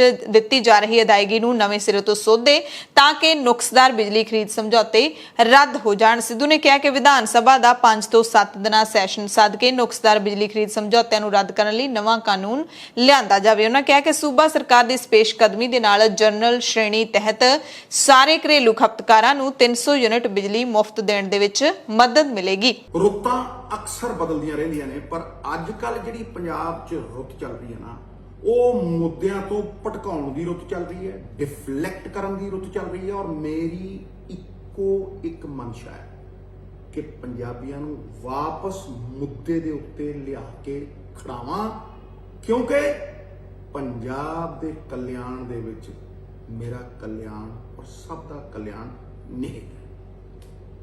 ਪਿਛਲੇ 1 ਮਹੀਨਿਆਂ ਤੋਂ ਮੇਰਾ ਸੰਪਰਕ ਪੰਜਾਬ ਦੇ ਵਿਧਾਇਕਾਂ ਦੇ ਨਾਲ, ਬਹੁਤ ਸਾਰੇ ਹਜ਼ਾਰਾਂ ਲੱਖਾਂ ਵਰਕਰਾਂ ਦੇ ਨਾਲ ਤੇ ਆਮ ਲੋਕਾਂ ਦੇ ਨਾਲ ਗਲੀਆਂ 'ਚ, ਮੁਹੱਲਿਆਂ 'ਚ, ਨੁੱਕੜ ਮੀਟਿੰਗਾਂ ਦੇ ਵਿੱਚ ਹੋਇਆ, ਰਾਬਤਾ ਹੋਇਆ। ਉਹ ਸੰਪਰਕ ਸਾਧ ਕੇ ਇੱਕ ਗੱਲ ਦਾ ਮੈਨੂੰ ਅਹਿਸਾਸ ਹੋਇਆ ਕਿ ਚਾਹੇ ਹਾਈਕਮਾਂਡ ਦਾ 18 ਪੁਆਇੰਟ ਏਜੰਡਾ ਹੋਵੇ, ਚਾਹੇ ਸਾਡਾ ਟੌਪ ਪ੍ਰਾਇੋਰਟੀ ਪਹਿਲ ਦੇ ਆਧਾਰ ਤੇ ਜਿਹੜਾ ਅਸੀਂ ਮੁੱਦਾ ਨਿਰਧਾਰਿਤ ਕੀਤਾ ਸੀਗਾ, ਕੋਆਰਡੀਨੇਸ਼ਨ ਕਮੇਟੀ ਦੇ ਵਿੱਚ ਵੀ 5 ਮੁੱਦਿਆਂ ਵਾਲਾ ਜਿਹੜੀ ਚੀਫ ਮਿਨਿਸਟਰ ਪੰਜਾਬ ਦੇ ਨਾਲ ਹੋਈ ਸੀ, ਚਾਹੇ ਉਹ ਕੋਆਰਡੀਨੇਸ਼ਨ ਕਮੇਟੀ ਦਾ ਮੁੱਦਾ ਹੋਵੇ, ਉਹ ਬਿਜਲੀ ਦਾ ਮੁੱਦਾ ਹੈ, ਫਾਲਟੀ PPAs ਦਾ ਮੁੱਦਾ ਹੈ, ਔਰ ਅੱਜ ਲੋਕ ਆਵਾਜ਼ ਹੈ, ਧਰਤੀ ਪਾੜ ਕੇ ਆਉਂਦੀ ਹੈ ਕਿ ਇਹ ਮੁੱਦਾ ਲੋਕ ਹਿੱਤ ਦੇ ਵਿੱਚ ਸਭ ਤੋਂ ਪਹਿਲ ਦੇ ਆਧਾਰ ਦੇ ਉੱਤੇ ਸੋਲਵ ਕੀਤਾ ਜਾਵੇ। ਇਸ ਸਮੱਸਿਆ ਦਾ ਪਹਿਲਾ ਸਿੱਧਾ ਤੇ ਸਿੰਪਲ ਹੱਲ ਹੈ ਕਿ ਪੰਜਾਬ ਸਰਕਾਰ ਲੋਕ ਹਿੱਤ ਦੇ ਵਿੱਚ, ਪਬਲਿਕ ਇੰਟਰਸਟ ਦੇ ਵਿੱਚ ਇੱਕ ਬਿਜਲੀ ਕਾਨੂੰਨ 2003 ਦੇ ਅਧੀਨ ਨਿਰਦੇਸ਼ ਜਾਰੀ ਕਰੇ, ਜਿਹੜਾ ਪੰਜਾਬ ਰਾਜ ਰੈਗੂਲੇਟਰੀ ਕਮਿਸ਼ਨ ਹੈ ਬਿਜਲੀ ਦਾ, ਕਿ ਭਾਈ ਤੁਸੀਂ ਆਪਣਾ ਇੱਕ ਟੈਰਿਫ ਆਰਡਰ ਇਸ਼ੂ ਕਰੋ ਜਿਹਦੇ ਅਧੀਨ ਫੇਅਰ ਔਰ ਜਸਟ ਪ੍ਰਾਈਸਿਸ ਦੇ ਉੱਤੇ ਬਿਜਲੀ ਖਰੀਦੀ ਜਾਵੇ, ਔਰ ਜਿਹੜੇ ਇਹ ਐਗਜ਼ੋਰਬਿਟੈਂਟ ਪ੍ਰਾਈਸਿਸ ਦੇ ਉੱਤੇ PPA ਸਾਈਨ ਕੀਤੇ ਉਹ ਨਲ ਐਂਡ ਵੋਇਡ ਕਰਾਰ ਦਿੱਤੇ ਜਾਣ। ਇਹਦਾ ਸਿੱਧਾ ਸਿੱਧਾ ਫਾਇਦਾ ਕੀ ਹੈ ਪਿਆਰੇ ਪੰਜਾਬੀਓ, ਕਿ 50,000 ਕਰੋੜ ਦਾ ਫਾਇਦਾ ਸਿੱਧਾ ਇਸ ਸਟੇਟ ਨੂੰ ਆਊਗਾ। ਉਹ ਚੋਰ ਮੋਰੀ ਇਮੀਡੀਏਟਲੀ ਰੁਕ ਜਾਊਗੀ, ਔਰ ਪੰਜਾਬ ਦੇ ਹਰੇਕ ਬਸ਼ਿੰਦੇ ਨੂੰ 1.5 ਤੋਂ 2 ਰੁਪਏ ਪਰ ਯੂਨਿਟ ਘੱਟ ਪੈਸੇ ਦੇਣੇ ਪੈਣਗੇ, ਔਰ ਹਰ ਪਾਸੇ ਪੌਵਰ ਹੋਊ। ਐਤਵਾਰ ਨੂੰ ਕੈਪਟਨ ਅਮਰਿੰਦਰ ਸਿੰਘ ਦੀ ਚੰਡੀਗੜ੍ਹ ਵਾਲੀ ਰਿਹਾਇਸ਼ ਦੇ ਬਾਹਰ ਜਿਹੜਾ ਅਧਿਆਪਕਾਂ ਨੇ ਪ੍ਰਦਰਸ਼ਨ ਕੀਤਾ ਸੀ, ET ਟੈਟ ਪਾਸ ਅਧਿਆਪਕਾਂ ਨੇ, ਉਹਨਾਂ ਦੀ ਮੀਟਿੰਗ ਹੈ ਜਿਹੜੀ 31 ਅਗਸਤ ਨੂੰ ਮੁੱਖ ਮੰਤਰੀ ਦੇ OSD ਅੰਕਿਤ ਬਾਂਸਲ ਦੇ ਨਾਲ ਹੋਵੇਗੀ। ਐਤਵਾਰ ਨੂੰ ਇਹਨਾਂ ਨੇ ਕੈਪਟਨ ਦੀ ਰਿਹਾਇਸ਼ ਦੇ ਬਾਹਰ ਪ੍ਰਦਰਸ਼ਨ ਕੀਤਾ ਸੀ ਤੇ ਜਿਹੜੀ ਚੰਡੀਗੜ੍ਹ ਪੁਲਿਸ ਹੈ ਉਹਨਾਂ ਨੇ ਇਹਨਾਂ ਅਧਿਆਪਕਾਂ ਨੂੰ ਰੋਕਿਆ ਵੀ। ਅਧਿਆਪਕਾਂ ਨੇ ਜਦੋਂ ਸੁਣੀ ਨਾ ਤਾਂ ਪੁਲਿਸ ਨੇ ਪ੍ਰਦਰਸ਼ਨ ਕਰ ਰਹੇ ਅਧਿਆਪਕਾਂ ਨੂੰ ਜ਼ਬਰਦਸਤੀ ਹਿਰਾਸਤ ਵਿੱਚ ਵੀ ਲੈ ਲਿਆ ਸੀ। ਕਰੀਬ 3 ਵਜੇ ਚੰਡੀਗੜ੍ਹ ਪੁਲਿਸ ਸਾਰੇ ਅਧਿਆਪਕਾਂ ਨੂੰ ਰੈਲੀ ਗਰਾਊਂਡ ਸੈਕਟਰ 25 ਚੰਡੀਗੜ੍ਹ ਵਿੱਚ ਲਿਜਾ ਕੇ ਛੱਡ ਆਈ ਸੀ। ਉਸ ਤੋਂ ਬਾਅਦ ਮੁੱਖ ਮੰਤਰੀ ਨਿਵਾਸ ਤੋਂ ਫੋਨ ਆਇਆ ਸੀ ਤੇ ਮੀਟਿੰਗ ਫਿਕਸ ਕੀਤੀ ਗਈ। ਹੁਣ ਦੇਖਣਾ ਹੋਏਗਾ ਕਿ ਮੰਗਲਵਾਰ ਦੀ ਮੀਟਿੰਗ ਵਿੱਚ ਹੁੰਦਾ ਕੀ ਹੈ। ਤੇ ਐਤਵਾਰ ਤੋਂ ਬਾਅਦ ਸੋਮਵਾਰ ਨੂੰ ਵੀ ਪੰਜਾਬ ਦੇ ਮੈਰੀਟੋਰੀਅਸ ਅਧਿਆਪਕਾਂ ਨੇ ਮੁੱਖ ਮੰਤਰੀ ਦੀ ਚੰਡੀਗੜ੍ਹ ਰਿਹਾਇਸ਼ ਦੇ ਨੇੜੇ ਜ਼ੋਰਦਾਰ ਪ੍ਰਦਰਸ਼ਨ ਕੀਤਾ ਤੇ ਸਰਕਾਰ ਤੋਂ ਰੈਗੂਲਰ ਕਰਨ ਦੀ ਮੰਗ ਕੀਤੀ। ਇਹਨਾਂ ਅਧਿਆਪਕਾਂ ਦਾ ਕਹਿਣਾ ਹੈ ਕਿ ਉਹਨਾਂ ਨੂੰ ਰਮਸਾ ਅਧਿਆਪਕਾਂ ਦੇ ਨਾਲ ਘੱਟ ਤਨਖਾਹ ਦੇ ਉੱਪਰ ਪੱਕਾ ਕਰਨ ਦਾ ਐਲਾਨ ਸਰਕਾਰ ਨੇ ਕੀਤਾ ਸੀ, ਜਿਸ ਤੋਂ ਬਾਅਦ ਵੀ ਪੱਕਾ ਨਹੀਂ ਕੀਤਾ ਗਿਆ। ਮੰਗ ਹੈ ਭਾਵੇਂ ਤਨਖਾਹ ਘੱਟ ਹੋਵੇ ਪਰ ਸਾਨੂੰ ਰੈਗੂਲਰ ਕੀਤਾ ਜਾਵੇ। ਭਾਈ ਜਗਤਾਰ ਸਿੰਘ ਹਵਾਰਾ ਕਮੇਟੀ ਦੇ ਲੀਡਰਾਂ ਨੇ ਪੰਜਾਬ ਸਰਕਾਰ ਦੇ ਜੇਲ੍ਹ ਵਿਭਾਗ ਦੇ ਵੱਲੋਂ ਕੋਵਿਡ ਦੌਰਾਨ ਛੁੱਟੀ ਤੇ ਆਏ ਸਿਆਸੀ ਬੰਦੀ ਸਿੰਘਾਂ ਅਤੇ ਆਮ ਬੰਦੀਆਂ ਦੇ ਨਾਲ ਸੁਪਰੀਮ ਕੋਰਟ ਦੀ ਹਦਾਇਤਾਂ ਦੇ ਉਲਟ ਛੁੱਟੀ ਰੱਦ ਕਰਕੇ ਵਿਤਕਰਾ ਕਰਨ ਦਾ ਦੋਸ਼ ਲਾਇਆ ਹੈ। ਯਾਨੀ ਕਿ ਜਿਹੜੇ ਬੰਦੀ ਸਿੰਘ ਨੇ ਉਹਨਾਂ ਦੀ ਛੁੱਟੀ ਰੱਦ ਕਰ ਦਿੱਤੀ ਹੈ, ਬਾਕੀਆਂ ਨੂੰ ਛੁੱਟੀ ਦਿੱਤੀ ਗਈ ਹੈ। ਇਸ ਦੇ ਵਿਰੁੱਧ ਕਮੇਟੀ ਦਾ ਲੀਗਲ ਸੈੱਲ ਹੈ ਹੁਣ ਬਣਦੀ ਕਾਰਵਾਈ ਕਰੇਗਾ। ਇਹ ਜਿਹੜਾ ਐਲਾਨ ਕੀਤਾ ਗਿਆ ਹੈ, ਦਰਅਸਲ ਸੁਪਰੀਮ ਕੋਰਟ ਨੇ 16 ਜੁਲਾਈ ਨੂੰ ਹੁਕਮ ਕੀਤੇ ਸੀ, ਜਿਸ ਰਾਹੀਂ ਸੂਬਾ ਸਰਕਾਰਾਂ ਤੇ ਕੇਂਦਰ ਸ਼ਾਸਿਤ ਪ੍ਰਦੇਸ਼ਾਂ ਦੀ ਉੱਚ ਪੱਧਰੀ ਕਮੇਟੀ ਨੂੰ ਸਖਤ ਹਦਾਇਤ ਕੀਤੀ ਗਈ ਸੀ ਕਿ ਕੋਵਿਡ ਦੌਰਾਨ ਛੁੱਟੀ ਤੇ ਗਏ ਬੰਦੀਆਂ ਨੂੰ ਵਿਚਾਰ ਅਧੀਨ ਪਟੀਸ਼ਨ ਦੇ ਨਿਪਟਾਰੇ ਤੱਕ ਵਾਪਸ ਨਾ ਬੁਲਾਇਆ ਜਾਵੇ, ਪਰ ਬੰਦੀ ਸਿੰਘਾਂ ਦੇ ਨਾਲ ਵੱਖਰਾ ਸਲੂਕ ਕੀਤਾ ਗਿਆ। ਇੱਥੇ ਇਹ ਵੀ ਦੱਸਿਆ ਹੈ ਹਵਾਰਾ ਕਮੇਟੀ ਨੇ ਕਿ ਇਹ ਵੀ ਹਦਾਇਤਾਂ ਦਿੱਤੀਆਂ ਗਈਆਂ ਸੀ ਕਿ 60 ਸਾਲ ਤੋਂ ਉੱਪਰ ਅਤੇ ਜਿਹੜੇ 1 ਤੋਂ ਵੱਧ ਰੋਗਾਂ ਤੋਂ ਪੀੜਤ ਬੰਦੀਆਂ ਨੂੰ ਵਾਪਸ ਜੇਲ੍ਹ ਦੇ ਵਿੱਚ ਨਾ ਬੁਲਾਇਆ ਜਾਵੇ, ਪਰ ਪੰਜਾਬ ਦੇ ਜੇਲ੍ਹ ਵਿਭਾਗ ਨੇ ਸੁਪਰੀਮ ਕੋਰਟ ਦੇ ਹੁਕਮਾਂ ਦੀ ਉਲੰਘਣਾ ਕਰਦੇ ਹੋਏ ਬੰਦੀ ਸਿੰਘ ਗੁਰਦੀਪ ਸਿੰਘ ਖੇੜਾ, ਜੋ ਕਿ 60 ਸਾਲ ਤੋਂ ਵੱਧ ਉਮਰ ਦੇ ਨੇ, 29 ਸਾਲ ਤੋਂ ਜੇਲ੍ਹ ਦੇ ਵਿੱਚ ਨੇ, ਅਤੇ ਪ੍ਰੋਫੈਸਰ ਦਵਿੰਦਰਪਾਲ ਸਿੰਘ ਭੁੱਲਰ, ਜੋ ਡਾਕਟਰਾਂ ਦੇ ਪੈਨਲ ਵੱਲੋਂ 1 ਤੋਂ ਵੱਧ ਰੋਗਾਂ ਤੋਂ ਪੀੜਤ ਨੇ, ਪਿਛਲੇ 26 ਸਾਲਾਂ ਤੋਂ ਜੇਲ੍ਹ ਕੱਟ ਰਹੇ ਨੇ, ਉਹਨਾਂ ਦੀ ਕੋਵਿਡ ਛੁੱਟੀ ਰੱਦ ਕਰਕੇ ਉਹਨਾਂ ਨੂੰ ਵਾਪਸ ਬੁਲਾ ਲਿਆ ਹੈ, ਜਦਕਿ ਬਾਕੀ ਜਿਹੜੇ ਆਮ ਕੈਦੀ ਨੇ ਉਹਨਾਂ ਨੂੰ ਵਾਪਸ ਨਹੀਂ ਬੁਲਾਇਆ ਗਿਆ ਹੈ। 29 ਸਾਲ ਤੇ 26 ਸਾਲ ਦੀ ਜੇਲ੍ਹ ਇਹ ਕੱਟ ਚੁੱਕੇ ਨੇ।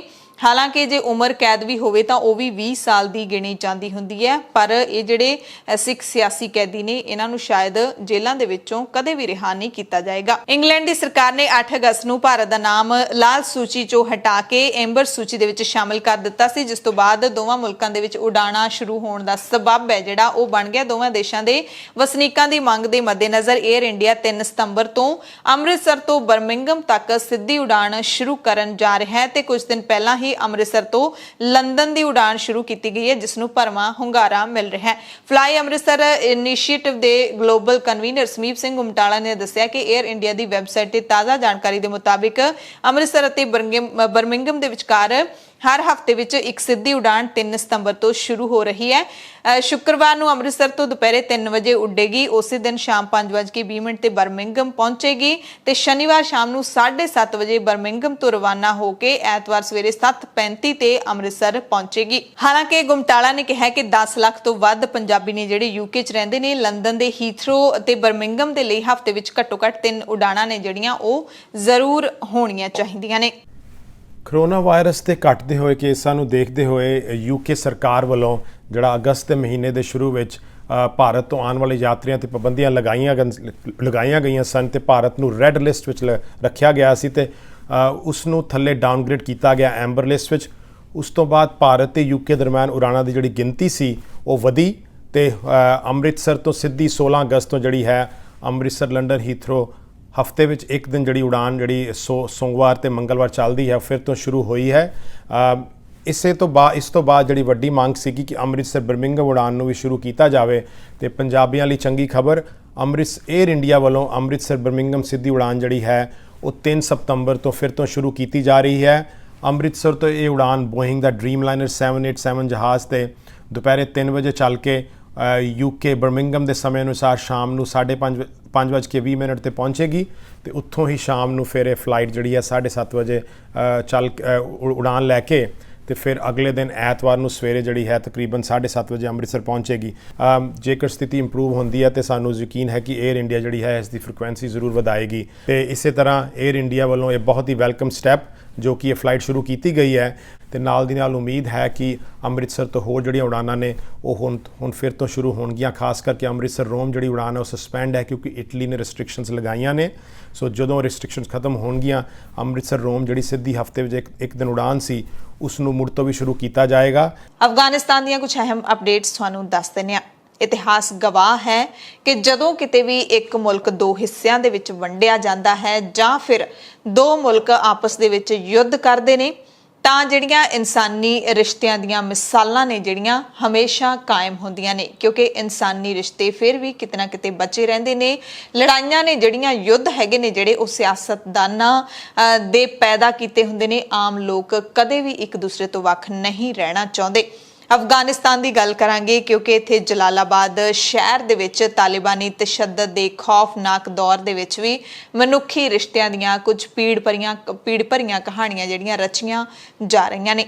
ਕਾਬੁਲ ਤੇ ਤਾਲਿਬਾਨੀ ਕਬਜ਼ੇ ਵਾਲੀ 14 ਅਗਸਤ ਦੀ ਰਾਤ ਤੋਂ ਪਹਿਲਾਂ ਹੀ ਜਲਾਲਾਬਾਦ ਦੇ ਵਿੱਚ ਰਹਿਣ ਵਾਲੇ ਹਿੰਦੂ ਤੇ ਸਿੱਖ ਪਰਿਵਾਰ ਕਿਧਰੇ ਚਲੇ ਗਏ ਸੀ ਜਾਂ ਤਾਂ ਕੁਝ ਹੋਰ ਮੁਲਕਾਂ ਦੇ ਵਿੱਚ ਚਲੇ ਗਏ ਨੇ ਜਾਂ ਫਿਰ ਇੱਥੇ ਹੀ ਲੁਕ ਛਿਪ ਕੇ ਦਿਨ ਕਟੀ ਕਰ ਰਹੇ ਨੇ। ਇਹਨਾਂ ਪਰਿਵਾਰਾਂ ਦੀਆਂ ਇੱਥੇ 50 ਦੇ ਕਰੀਬ ਦੁਕਾਨਾਂ ਬਣੀਆਂ ਹੋਈਆਂ ਨੇ ਜਲਾਲਾਬਾਦ ਸ਼ਹਿਰ ਦੇ ਵਿੱਚ ਤੇ ਕਮਾਲ ਦੀ ਗੱਲ ਇਹ ਹੈ, ਭਾਈਚਾਰਕ ਸਾਂਝ ਦੀ ਗੱਲ ਇਹ ਹੈ ਕਿ ਇਹਨਾਂ ਦੀਆਂ ਦੁਕਾਨਾਂ ਨੂੰ ਹੁਣ ਸਥਾਨਕ ਲੋਕ ਚਲਾ ਰਹੇ ਨੇ, ਉਹਨਾਂ ਦੇ ਦੋਸਤ ਮਿੱਤਰ ਚਲਾ ਰਹੇ ਨੇ ਜਿਹੜੇ ਮੁਸਲਮਾਨ ਨੇ। ਜਲਾਲਾਬਾਦ ਸ਼ਹਿਰ ਦੇ ਵਿਚਾਲੇ ਜ਼ੋਨ 1 ਦੇ ਵਿੱਚ ਇੱਕ ਸਿੱਖ ਡਾਕਟਰ ਦਾ ਕਲੀਨਿਕ ਹੈ ਜਿਹੜਾ ਉਹ ਇਸ ਵਕਤ ਮੁਹੰਮਦ ਖਾਲਿਦ ਨਾਮ ਦਾ ਅਫਗਾਨੀ ਬੰਦਾ ਸਾਂਭ ਰਿਹਾ ਹੈ। ਖਾਲਿਦ ਨੇ ਕਿਹਾ ਕਿ ਮੈਂ ਕਲੀਨਿਕ ਦੇ ਮਾਲਕ ਨੂੰ ਰੋਜ਼ਾਨਾ ਇੱਥੋਂ ਦੇ ਹਾਲਾਤਾਂ ਦੀ ਜਾਣਕਾਰੀ ਦਿੰਦਾ ਹਾਂ। ਉਹਨਾਂ ਨੂੰ ਕਿਹਾ ਜਾਂਦਾ ਹੈ ਕਿ ਤੁਹਾਡੇ ਕੰਮ ਠੀਕ ਠਾਕ ਚੱਲ ਰਹੇ ਨੇ, ਜਦੋਂ ਤੁਸੀਂ ਇੱਥੇ ਆਓਗੇ ਤਾਂ ਅਸੀਂ ਤੁਹਾਨੂੰ ਤੁਹਾਡੇ ਕੰਮ ਉਸੇ ਤਰ੍ਹਾਂ ਸੌਂਪ ਦੇਵਾਂਗੇ। ਸਾਨੂੰ ਕਹਿੰਦੇ ਭਰੋਸਾ ਹੈ ਕਿ ਹਾਲਾਤ ਜ਼ਰੂਰ ਸੁਧਰਨਗੇ ਤੇ ਅਸੀਂ ਉਹਨਾਂ ਦੇ ਕਾਰੋਬਾਰ ਨਹੀਂ ਬੰਦ ਹੋਣ ਦੇਵਾਂਗੇ ਜਿਹੜੇ ਸਾਡੇ ਸਿੱਖ ਤੇ ਹਿੰਦੂ ਭਰਾ ਕਿਤੇ ਚਲੇ ਗਏ ਨੇ। ਇੱਥੇ ਇੱਕ ਅਮਿਤ ਨਾਂ ਦੇ ਬੰਦੇ ਦੀ ਦੁਕਾਨ ਹੈ ਜਿਸ ਨੂੰ ਅੱਜ ਕੱਲ੍ਹ ਰਫੀਉੱਲਾ ਚਲਾ ਰਹੇ ਨੇ। ਅਮਿਤ ਭਾਰਤ ਤੋਂ ਰੋਜ਼ ਫੋਨ ਕਰਕੇ ਹਾਲ ਚਾਲ ਪੁੱਛਦੇ ਨੇ। ਰਫੀਉੱਲਾ ਦਾ ਕਹਿਣਾ ਕਿ ਅਮਿਤ ਹਾਲੇ ਭਾਵੇਂ ਵਾਪਸ ਨਹੀਂ ਆ ਸਕਦੇ ਪਰ ਜਦੋਂ ਵੀ ਆਉਣਗੇ ਉਹਨਾਂ ਨੂੰ ਆਪਣਾ ਕਾਰੋਬਾਰ ਉਸ ਤੋਂ ਵੀ ਵਧੀਆ ਹਾਲਤ ਦੇ ਵਿੱਚ ਮਿਲੇਗਾ। ਅਸੀਂ ਦਹਾਕਿਆਂ ਤੋਂ ਇੱਕ ਦੂਜੇ ਦੇ ਨਾਲ ਸੀ ਤੇ ਹੁਣ ਇੱਕ ਦੂਸਰੇ ਦਾ ਸਾਥ ਕਿਵੇਂ ਛੱਡ ਦਈਏ। ਖਬਰ ਹੈ ਕਿ ਜਿਹੜੇ ਮੁਸਲਿਮ ਭਰਾ ਇਹਨਾਂ ਆਪਣੇ ਦੋਸਤਾਂ ਮਿੱਤਰਾਂ ਦੇ ਕਾਰੋਬਾਰ ਸਾਂਭ ਰਹੇ ਨੇ, ਉਹਨਾਂ ਦੀਆਂ ਦੁਕਾਨਾਂ ਚਲਾ ਰਹੇ ਨੇ। ਉਹਨਾਂ ਦਾ ਕਹਿਣਾ ਹੈ ਕਿ ਜੋ ਵੀ ਨਫਾ ਹੋਊਗਾ ਉਹ ਜਿੱਥੇ ਵੀ ਉਹ ਰਹਿੰਦੇ ਨੇ ਉੱਥੇ ਉਹਨਾਂ ਨੂੰ ਭੇਜਿਆ ਜਾਵੇਗਾ ਤੇ ਜਦੋਂ ਤੱਕ ਉਹ ਨਹੀਂ ਆਉਣਗੇ ਉਹਨਾਂ ਦੇ ਕਾਰੋਬਾਰ ਚਾਲੂ ਰੱਖੇ ਜਾਣਗੇ। ਜਲਾਲਾਬਾਦ ਸ਼ਹਿਰ ਦੇ ਵਿੱਚ 100 ਦੇ ਕਰੀਬ ਸਿੱਖ ਪਰਿਵਾਰ ਵਸਦੇ ਨੇ। ਸ਼ਹਿਰ ਦੇ ਮੁੱਖ ਬਾਜ਼ਾਰ ਦੇ ਵਿੱਚ ਗੁਰਦੁਆਰਾ ਸਾਹਿਬ ਹੈ ਤੇ ਗੁਰਦੁਆਰਾ ਸਾਹਿਬ ਦੇ ਆਸ-ਪਾਸ ਦੁਕਾਨਾਂ ਬਣੀਆਂ ਹੋਈਆਂ ਨੇ ਜੋ ਜ਼ਿਆਦਾਤਰ ਸਿੱਖਾਂ ਦੀਆਂ ਹੀ ਨੇ। ਇਹ ਲੋਕ ਜ਼ਿਆਦਾਤਰ ਦਵਾਈਆਂ ਵੇਚਦੇ ਨੇ ਜਿਨ੍ਹਾਂ ਨੂੰ ਯੂਨਾਨੀ ਡਾਕਟਰ ਕਿਹਾ ਜਾਂਦਾ ਹੈ। ਗੁਰਦੁਆਰੇ ਦੇ ਜਿਹੜੇ ਸਾਰੇ ਦਰਵਾਜ਼ੇ ਇਸ ਵਕਤ ਅੰਦਰੋਂ ਬੰਦ ਨੇ। ਦਰਵਾਜ਼ਾ ਖੜਕਾਉਣ ਤੇ ਅੰਦਰੋਂ ਆਵਾਜ਼ ਸੁਣਨ ਨੂੰ ਮਿਲਦੀ ਹੈ ਕਿ ਹੁਣ ਇੱਥੇ ਅਰਦਾਸ ਨਹੀਂ ਹੁੰਦੀ, ਯਾਨੀ ਕਿ ਗੁਰੂ ਘਰ ਨੇ ਜਿਹੜੇ ਉਹ ਆਮ ਸੰਗਤ ਦੇ ਲਈ ਨਹੀਂ ਖੋਲੇ ਜਾ ਰਹੇ। ਹਾਲਾਂਕਿ ਤਾਲਿਬਾਨੀ ਨੇ ਜਿਹੜੇ ਉਹ ਇੱਥੇ ਗਸ਼ਤ ਕਰਦੇ ਜ਼ਰੂਰ ਦਿਖਾਈ ਦਿੰਦੇ ਨੇ, ਪਰ ਉਹ ਕਿਸੇ ਦੁਕਾਨਦਾਰ ਨੂੰ ਟੋਕਦੇ ਨਹੀਂ ਹੈਗੇ ਤੇ ਉੱਥੇ ਲੋਕਾਂ ਦਾ ਵਪਾਰ ਆਮ ਵਾਂਗ ਚੱਲ ਰਿਹਾ ਹੈ। ਪਰ ਇੱਕ ਖੌਫ ਦਾ ਸਾਇਆ ਹਰ ਵਕਤ ਸਿਰ ਦੇ ਉੱਤੇ ਜ਼ਰੂਰ ਮੰਡਰਾ ਰਿਹਾ ਹੈ। ਇਸ ਦਰਮਿਆਨ ਸਿੱਖ ਤੇ ਹਿੰਦੂ ਜਿਹੜੇ ਹੈਗੇ ਨੇ ਉਹ ਕਾਬੁਲ ਦੇ ਗੁਰਦੁਆਰਾ ਕਰਤੇ ਪ੍ਰਵਾਨ ਦੇ ਵਿੱਚ ਵੀ ਉਸੇ ਤਰ੍ਹਾਂ ਸ਼ਰਨ ਲੈ ਕੇ ਬੈਠੇ ਹੋਏ ਨੇ ਤੇ ਉੱਥੋਂ ਦੇ ਸਥਾਨਕ ਪੱਤਰਕਾਰਾਂ ਦੀਆਂ ਰਿਪੋਰਟਾਂ ਦੱਸਦੀਆਂ ਨੇ ਕਿ ਇੱਥੇ ਤਾਂ ਹੁਣ ਮੁਸਲਿਮ ਵੀ ਨਹੀਂ ਰਹਿਣਾ ਚਾਹੁੰਦੇ। ਜ਼ਿਆਦਾਤਰ ਅਫਗਾਨਿਸਤਾਨ ਦੇ ਵਿੱਚ ਮੁਸਲਮਾਨਾਂ ਦਾ ਹੀ ਰਾਜ ਹੈ, ਤਾਲਿਬਾਨਾਂ ਦਾ ਰਾਜ ਹੈ, ਪਰ ਉੱਥੇ ਜ਼ਿਆਦਾਤਰ ਮੁਸਲਿਮ ਵੀ ਨਹੀਂ ਰੁਕਣਾ ਚਾਹੁੰਦੇ। ਤਾਂ ਫਿਰ ਘੱਟ ਗਿਣਤੀਆਂ ਆਖਿਰਕਾਰ ਉੱਥੇ ਕਿਵੇਂ ਰੁਕ ਜਾਣ। ਹਾਲਾਂਕਿ ਤਾਲਿਬਾਨ ਦੇ ਵੱਲੋਂ ਘੱਟ ਗਿਣਤੀਆਂ ਦੀ ਸੁਰੱਖਿਆ ਦਾ ਭਰੋਸਾ ਦਿੱਤਾ ਜਾ ਰਿਹਾ ਹੈ, ਪਰ ਲੋਕ ਉਹਨਾਂ ਦੀਆਂ ਗੱਲਾਂ ਤੇ ਯਕੀਨ ਨਹੀਂ ਕਰਦੇ। ਇੱਕ ਪੱਤਰਕਾਰ ਦਾ ਕਹਿਣਾ ਹੈ ਕਿ ਜੇ ਕੋਈ ਹੁਣ ਇੱਥੇ ਹਿੰਦੂ ਹੈ ਜਿਹੜਾ ਉਹ ਰਹਿ ਵੀ ਰਿਹਾ ਹੋਵੇਗਾ ਤਾਂ ਉਹ ਅਫਗਾਨੀ ਮੁਸਲਮਾਨ ਦੇ ਵਾਂਗੂ ਆਪਣਾ ਭੇਸ ਬਣਾ ਕੇ ਰਹਿ ਰਿਹਾ ਹੋਵੇਗਾ। ਤਾਜ਼ਾ ਖਬਰ ਤੁਹਾਨੂੰ ਦੱਸ ਦਿੰਦੇ ਹਾਂ। ਕਾਬੁਲ ਅੰਤਰਰਾਸ਼ਟਰੀ ਹਵਾਈ ਅੱਡੇ ਨੂੰ ਨਿਸ਼ਾਨਾ ਬਣਾ ਕੇ ਮੁੜ ਰਾਕੇਟ ਅੱਜ ਦਾਗੇ ਗਏ ਨੇ। ਜਿਹਾ ਕਿਹਾ ਜਾ ਰਿਹਾ ਹੈ ਕਿ ਇਹਨਾਂ ਨੂੰ ਅਮਰੀਕੀ ਐਂਟੀ ਮਿਸਾਈਲ ਸਿਸਟਮ ਨੇ ਨਾਕਾਮ ਕਰ ਦਿੱਤਾ ਹੈ। ਹਾਲਾਂਕਿ ਕਿਸੇ ਵੀ ਤਰ੍ਹਾਂ ਦੇ ਜਾਨੀ ਜਾਂ ਮਾਲੀ ਨੁਕਸਾਨ ਦੀ ਕੋਈ ਖਬਰ नहीं है, राहत है, पर इस हमले पिछे किसदा हाथ है इस बारे भी कोई फौरी जानकारी नहीं मिल सकी है। काबुल दे सलीम कारवां गुआंढ मत्थे विच रॉकेटां दे नाल हमले कीते गए ने। चश्मदीदां दे मुताबिक धमाकिਆਂ ਤੋਂ फौरी बाद गोलियां ਚੱਲਣ ਦੀਆਂ आवाज़ां भी सुणीਆਂ गईਆਂ। एक चश्मदीद ने अपनी पछाण नशर ना कीते जाण दी शर्त ते दस्सिया कि उन्हां ने 3 धमाकिਆਂ ਦੀ आवाज़ सुनी। धमाकिਆਂ ਤੋਂ ਬਾਅਦ ਲੋਕ ਉੱਥੋਂ ਭੱਜ ਗਏ। ਰॉकेट हमले दरमियान ही हवाई अड्डे ते अमरीकी फौजां दे ਵੱਲੋਂ ਆਪਣੇ ਕਾਰਗੋ ਜਹਾਜ਼ਾਂ ਰਾਹੀਂ ਆਪਣੇ ਸਲਾਮਤੀ ਦਸਤਿਆਂ ਨੂੰ ਉੱਥੋਂ ਕੱਢਣ ਦਾ ਕੰਮ ਹੈ ਜਿਹੜਾ ਬੇਰੋਕ ਜਾਰੀ ਹੈ, ਕਿਉਂਕਿ ਸਿਰਫ ਇੱਕ ਦਿਨ ਬਾਕੀ ਹੈ। ਅੱਜ 30 ਅਗਸਤ ਹੈ, ਕੱਲ ਨੂੰ 31 ਅਗਸਤ ਹੈ। ਕੱਲ ਆਖਰੀ ਦਿਨ ਹੋਏਗਾ ਅਮਰੀਕੀ ਫੌਜ ਦਾ ਜਾਂ ਕਿਸੇ ਵੀ ਹੋਰ ਮੁਲਕ ਦੀ ਫੌਜ ਦਾ ਅਫਗਾਨਿਸਤਾਨ ਦੇ ਵਿੱਚ। ਇਸ ਦੌਰਾਨ ਵਾਸ਼ਿੰਗਟਨ ਦੇ ਵਿੱਚ ਵਾਈਟ ਹਾਊਸ ਤੋਂ ਜਾਰੀ ਬਿਆਨ ਦੇ ਵਿੱਚ ਕਿਹਾ ਗਿਆ ਕਿ ਹਾਮਿਦ ਕਰਜ਼ਈ ਕੌਮਾਂਤਰੀ ਹਵਾਈ ਅੱਡੇ ਦੇ ਬਾਹਰ ਹੋਏ ਰਾਕੇਟ ਹਮਲਿਆਂ ਦੇ ਬਾਰੇ ਅਮਰੀਕੀ ਸਦਰ ਜੋ ਬਾਈਡਨ ਨੂੰ ਦੱਸ ਦਿੱਤਾ ਗਿਆ ਹੈ। ਕਾਬੁਲ ਦੇ ਵਿੱਚ ਕਥਿਤ ਤੌਰ ਤੇ ਆਈਐਸ ਦੇ ਆਤਮਘਾਤੀ ਹਮਲਾਵਰ ਤੇ ਅਮਰੀਕਾ ਦੇ ਡਰੋਨ ਹਮਲੇ ਤੇ ਤਾਲਿਬਾਨ ਨੇ ਟਿੱਪਣੀ ਕੀਤੀ ਹੈ। ਤਾਲਿਬਾਨ ਨੇ ਕਿਹਾ ਕਿ ਕਿਸੇ ਦੂਸਰੇ ਮੁਲਕ ਦੇ ਵਿੱਚ ਬਿਨਾਂ ਦੱਸੇ ਹਮਲਾ ਕਰਨਾ ਗੈਰ ਕਾਨੂੰਨੀ ਹੈ। ਅਮਰੀਕਾ ਦੀ ਕਾਰਵਾਈ ਤੇ ਤਾਲਿਬਾਨ ਦੇ ਬੁਲਾਰੇ ਜ਼ਬੀਹੁੱਲਾ ਮੁਜਾਹਿਦ ਨੇ ਇਹ ਬਿਆਨ ਦਿੱਤਾ ਹੈ। ਤੁਹਾਨੂੰ ਯਾਦ ਹੋਏਗਾ ਜਦੋਂ ਕਾਬੁਲ ਦੇ ਹਵਾਈ ਅੱਡੇ ਤੇ ਪਿਛਲੇ ਦਿਨੀ ਬੰਬ ਧਮਾਕੇ ਹੋਏ, ਇਸ ਤੋਂ ਦੂਸਰੇ ਦਿਨ ਹੀ ਅਮਰੀਕਾ ਨੇ ਆਤਮਘਾਤੀ ਹਮਲਾਵਰ ਨੂੰ ਬੰਬ ਦੇ ਨਾਲ ਉਡਾ ਦਿੱਤਾ ਸੀ। ਉਸ ਤੇ ਤਾਲਿਬਾਨ ਨੇ ਟਿੱਪਣੀ ਕੀਤੀ ਹੈ।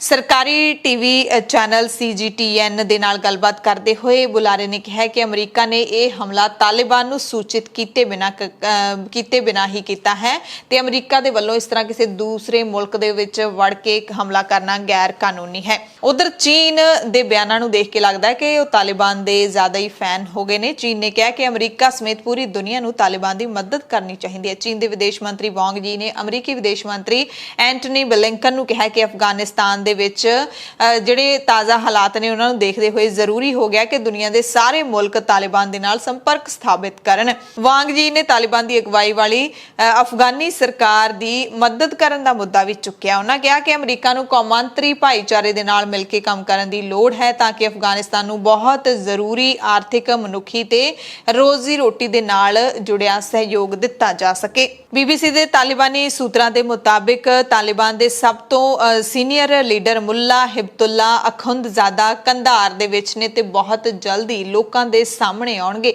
ਮੁੱਲਾ ਹਿਬਤੁੱਲਾ ਕੰਧਾਰ ਦੇ ਹੀ ਇੱਕ ਧਾਰਮਿਕ ਵਿਦਵਾਨ ਨੇ ਜੋ 2016 ਦੇ ਵਿੱਚ ਅਫਗਾਨੀ ਤਾਲਿਬਾਨ ਦੇ ਮੁਖੀ ਬਣੇ ਸੀ। ਮੰਨਿਆ ਜਾਂਦਾ ਹੈ ਕਿ ਉਹਨਾਂ ਨੇ ਹੀ ਤਾਲਿਬਾਨ ਦੀ ਦਿਸ਼ਾ ਬਦਲੀ ਅਤੇ ਉਸ ਨੂੰ ਮੌਜੂਦਾ ਹਾਲਾਤਾਂ ਦੇ ਵਿੱਚ ਪਹੁੰਚਾਇਆ। 80 ਦੇ ਦਹਾਕੇ ਵਿੱਚ ਅਫਗਾਨਿਸਤਾਨ ਤੇ ਰੂਸੀ ਫੌਜ ਦਾ ਵਿਰੋਧ ਕਰਨ ਵਾਲੇ ਇਸਲਾਮੀ ਲੀਡਰਾਂ ਦੇ ਵਿੱਚ ਅਖੁੰਦਜ਼ਾਦਾ ਸ਼ਾਮਿਲ ਸਨ, ਪਰ ਉਹਨਾਂ ਦੀ ਛਵੀ ਇੱਕ ਫੌਜੀ ਕਮਾਂਡਰ ਤੋਂ ਵੱਧ ਇੱਕ ਧਾਰਮਿਕ ਲੀਡਰ ਦੀ ਰਹੀ ਹੈ। 15 ਅਗਸਤ ਨੂੰ ਤਾਲਿਬਾਨ ਦੇ ਕਬਜ਼ੇ ਤੋਂ ਬਾਅਦ ਮੁੱਲਾ ਬਰਾਦਰ ਸਮੇਤ ਕਈ ਤਾਲਿਬਾਨੀ ਲੀਡਰ ਅਫਗਾਨਿਸਤਾਨ ਪਰਤ ਚੁੱਕੇ ਨੇ। ਇਸੇ ਦਰਮਿਆਨ ਤਾਲਿਬਾਨ ਬੁਲਾਰੇ ਜ਼ਬੀਹੁੱਲਾ ਮੁਜਾਹਿਦ ਨੇ ਕਿਹਾ ਕਿ ਅਫਗਾਨਿਸਤਾਨ ਵਿੱਚ ਨਵੀਂ ਸਰਕਾਰ ਦੇ ਗਠਨ ਨੂੰ ਲੈ ਕੇ ਗੱਲਬਾਤ ਚੱਲ ਰਹੀ ਹੈ ਤੇ ਇਸ ਬਾਰੇ ਜਲਦੀ ਹੀ ਐਲਾਨ ਹੋਵੇਗਾ। ਭਾਰਤ ਦੇ ਰੱਖਿਆ ਮੰਤਰੀ ਰਾਜਨਾਥ ਸਿੰਘ ਨੇ ਕਿਹਾ ਕਿ ਅਫਗਾਨਿਸਤਾਨ ਦੇ ਮੌਜੂਦਾ ਹਾਲਾਤਾਂ ਨੇ ਨਵੇਂ ਸੁਰੱਖਿਆ ਸਵਾਲ ਖੜੇ ਕਰ ਦਿੱਤੇ ਨੇ। ਰਾਜਨਾਥ ਨੇ ਕਿਹਾ ਕਿ ਕੇਂਦਰ ਸਰਕਾਰ ਪੂਰੀ ਤਰ੍ਹਾਂ ਚੌਕਸ ਹੈ, ਕਿਸੇ ਵੀ ਹਾਲਾਤ ਦੇ ਟਾਕਰੇ ਲਈ ਸਮਰੱਥ ਹੈ।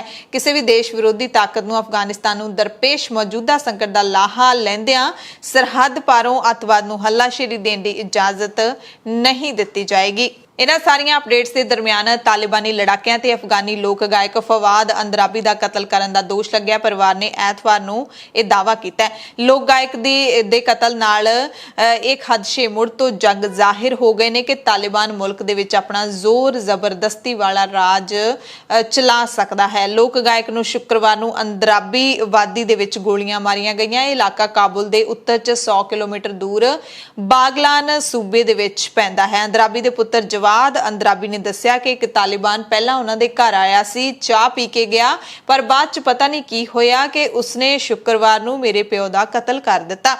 ਅੰਦਰਾਬੀ ਦੇ ਪੁੱਤਰ ਨੇ ਦੱਸਿਆ, ਮੇਰੇ ਪਿਤਾ ਬੇਕਸੂਰ ਨੇ, ਉਹ ਸਿਰਫ ਲੋਕਾਂ ਦਾ ਮਨੋਰੰਜਨ ਕਰਨ ਲਈ ਗਾਉਂਦੇ ਸੀ। ਤਾਲਿਬਾਨ ਨੇ ਉਹਨਾਂ ਦੇ ਸਿਰ 'ਚ ਗੋਲੀ ਮਾਰੀ।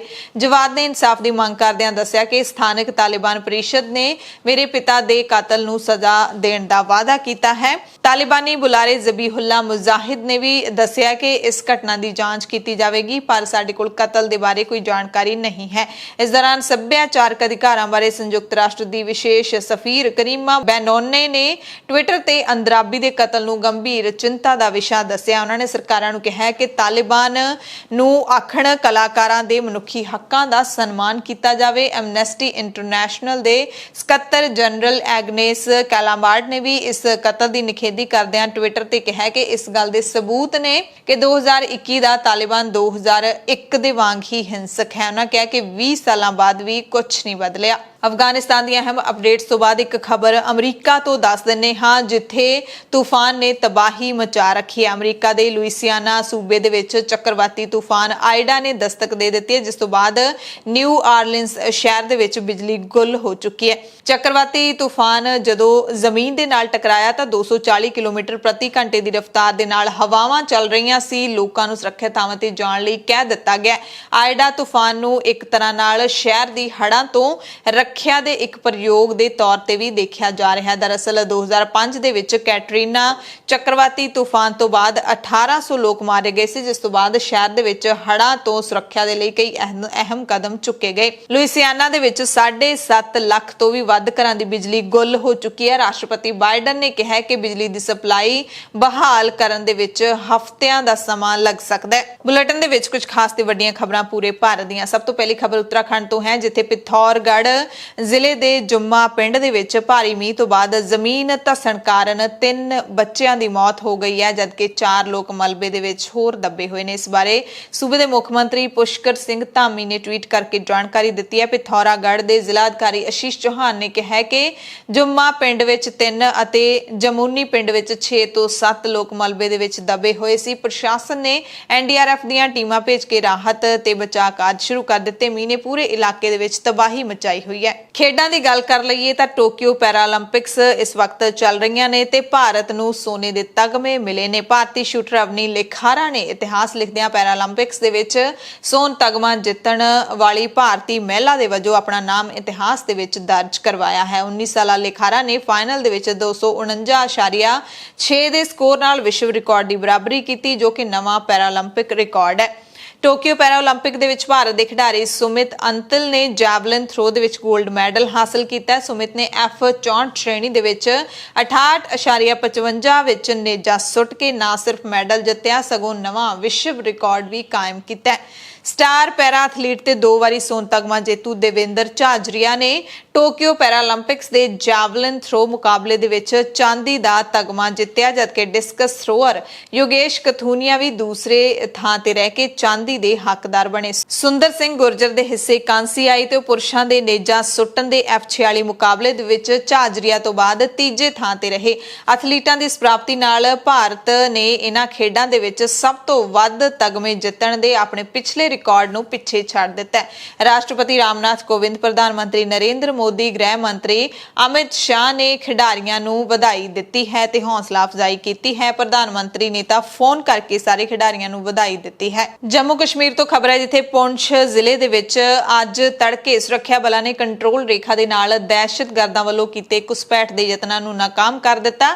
ਰੱਖਿਆ ਬੁਲਾਰੇ ਨੇ ਕਿਹਾ ਕਿ ਘੁਸਪੈਠ ਨੂੰ ਨਾਕਾਮ ਬਣਾਉਣ ਲਈ ਕੀਤੀ ਗੋਲੀਬਾਰੀ ਦੌਰਾਨ ਇੱਕ ਦਹਿਸ਼ਤਗਰਦ ਮਾਰਿਆ ਗਿਆ, ਜਿਸ ਦੀ ਮ੍ਰਿਤਕ ਦੇਹ ਦੇ ਕੋਲੋਂ ਇੱਕ AK-47 ਰਾਈਫਲ ਵੀ ਬਰਾਮਦ ਹੋਈ ਹੈ। ਪਾਕਿਸਤਾਨ ਤੇ ਹਮਲਾ ਬੋਲਦਿਆਂ ਰੱਖਿਆ ਮੰਤਰੀ ਰਾਜਨਾਥ ਸਿੰਘ ਨੇ ਕਿਹਾ ਕਿ ਪਾਕਿਸਤਾਨ ਨੂੰ ਹੁਣ ਸਮਝ ਆ ਗਿਆ ਕਿ ਕੱਟੜਵਾਦ ਨੂੰ बढ़ावा देने नाल उन्हां दा मॉडल भारत विच नाकाम हो रहा है। राजनाथ सिंह ने दिल्ली विच कौमी सुरक्षा ते करवाए एक प्रोग्राम दे विच कहा कि पाकिस्तान समर्थित अतवाद दा मॉडल भारत दे विच ढह ढेरी हो रहा है। हाल ही दे कुछ सालां दे विच उन्हां ने सरहद ते सीज फायर दी उल्लंघना वधा दित्ती सी, यानी कि पाकिस्तान ने वधा दित्ती सी। सुरक्षा बलां तो हमेशा उन्हां नूं मूंह तोड़ जवाब ही मिलिया। पाकिस्तान नूं समझ आउण लगी है हुण कि सीज फायर उल्लंघना दे नाल पाकिस्तान ਨੂੰ ਕਦੇ ਕੋਈ ਖਾਸ ਲਾਭ ਨਹੀਂ ਮਿਲੇਗਾ। ਉਹਨਾਂ ਨੇ ਦਾਅਵਾ ਵੀ ਕੀਤਾ ਕਿ ਕਸ਼ਮੀਰ ਦੇ ਵਿੱਚ ਬਹੁਤ ਜਲਦੀ ਕੱਟੜਵਾਦ ਦਾ ਖਾਤਮਾ ਹੋ ਜਾਏਗਾ। ਐਮਰਜੈਂਸੀ ਬੁਲੇਟਿਨ ਦੇ ਵਿੱਚ ਤੁਹਾਡੇ ਸਭ ਤੋਂ ਇਜਾਜ਼ਤ ਚਾਹੁੰਦੇ ਹਾਂ। ਤੁਸੀਂ ਸਾਰੇ ਆਪਣਾ ਧਿਆਨ ਰੱਖਿਓ, ਲੋੜਵੰਦਾਂ ਦੀ ਮਦਦ ਜ਼ਰੂਰ ਕਰਦੇ ਰਿਹਾ ਕਰੋ, ਅਫਵਾਹਾਂ ਤੋਂ ਬਚ ਕੇ ਰਿਹਾ ਕਰੋ। ਧੰਨਵਾਦ।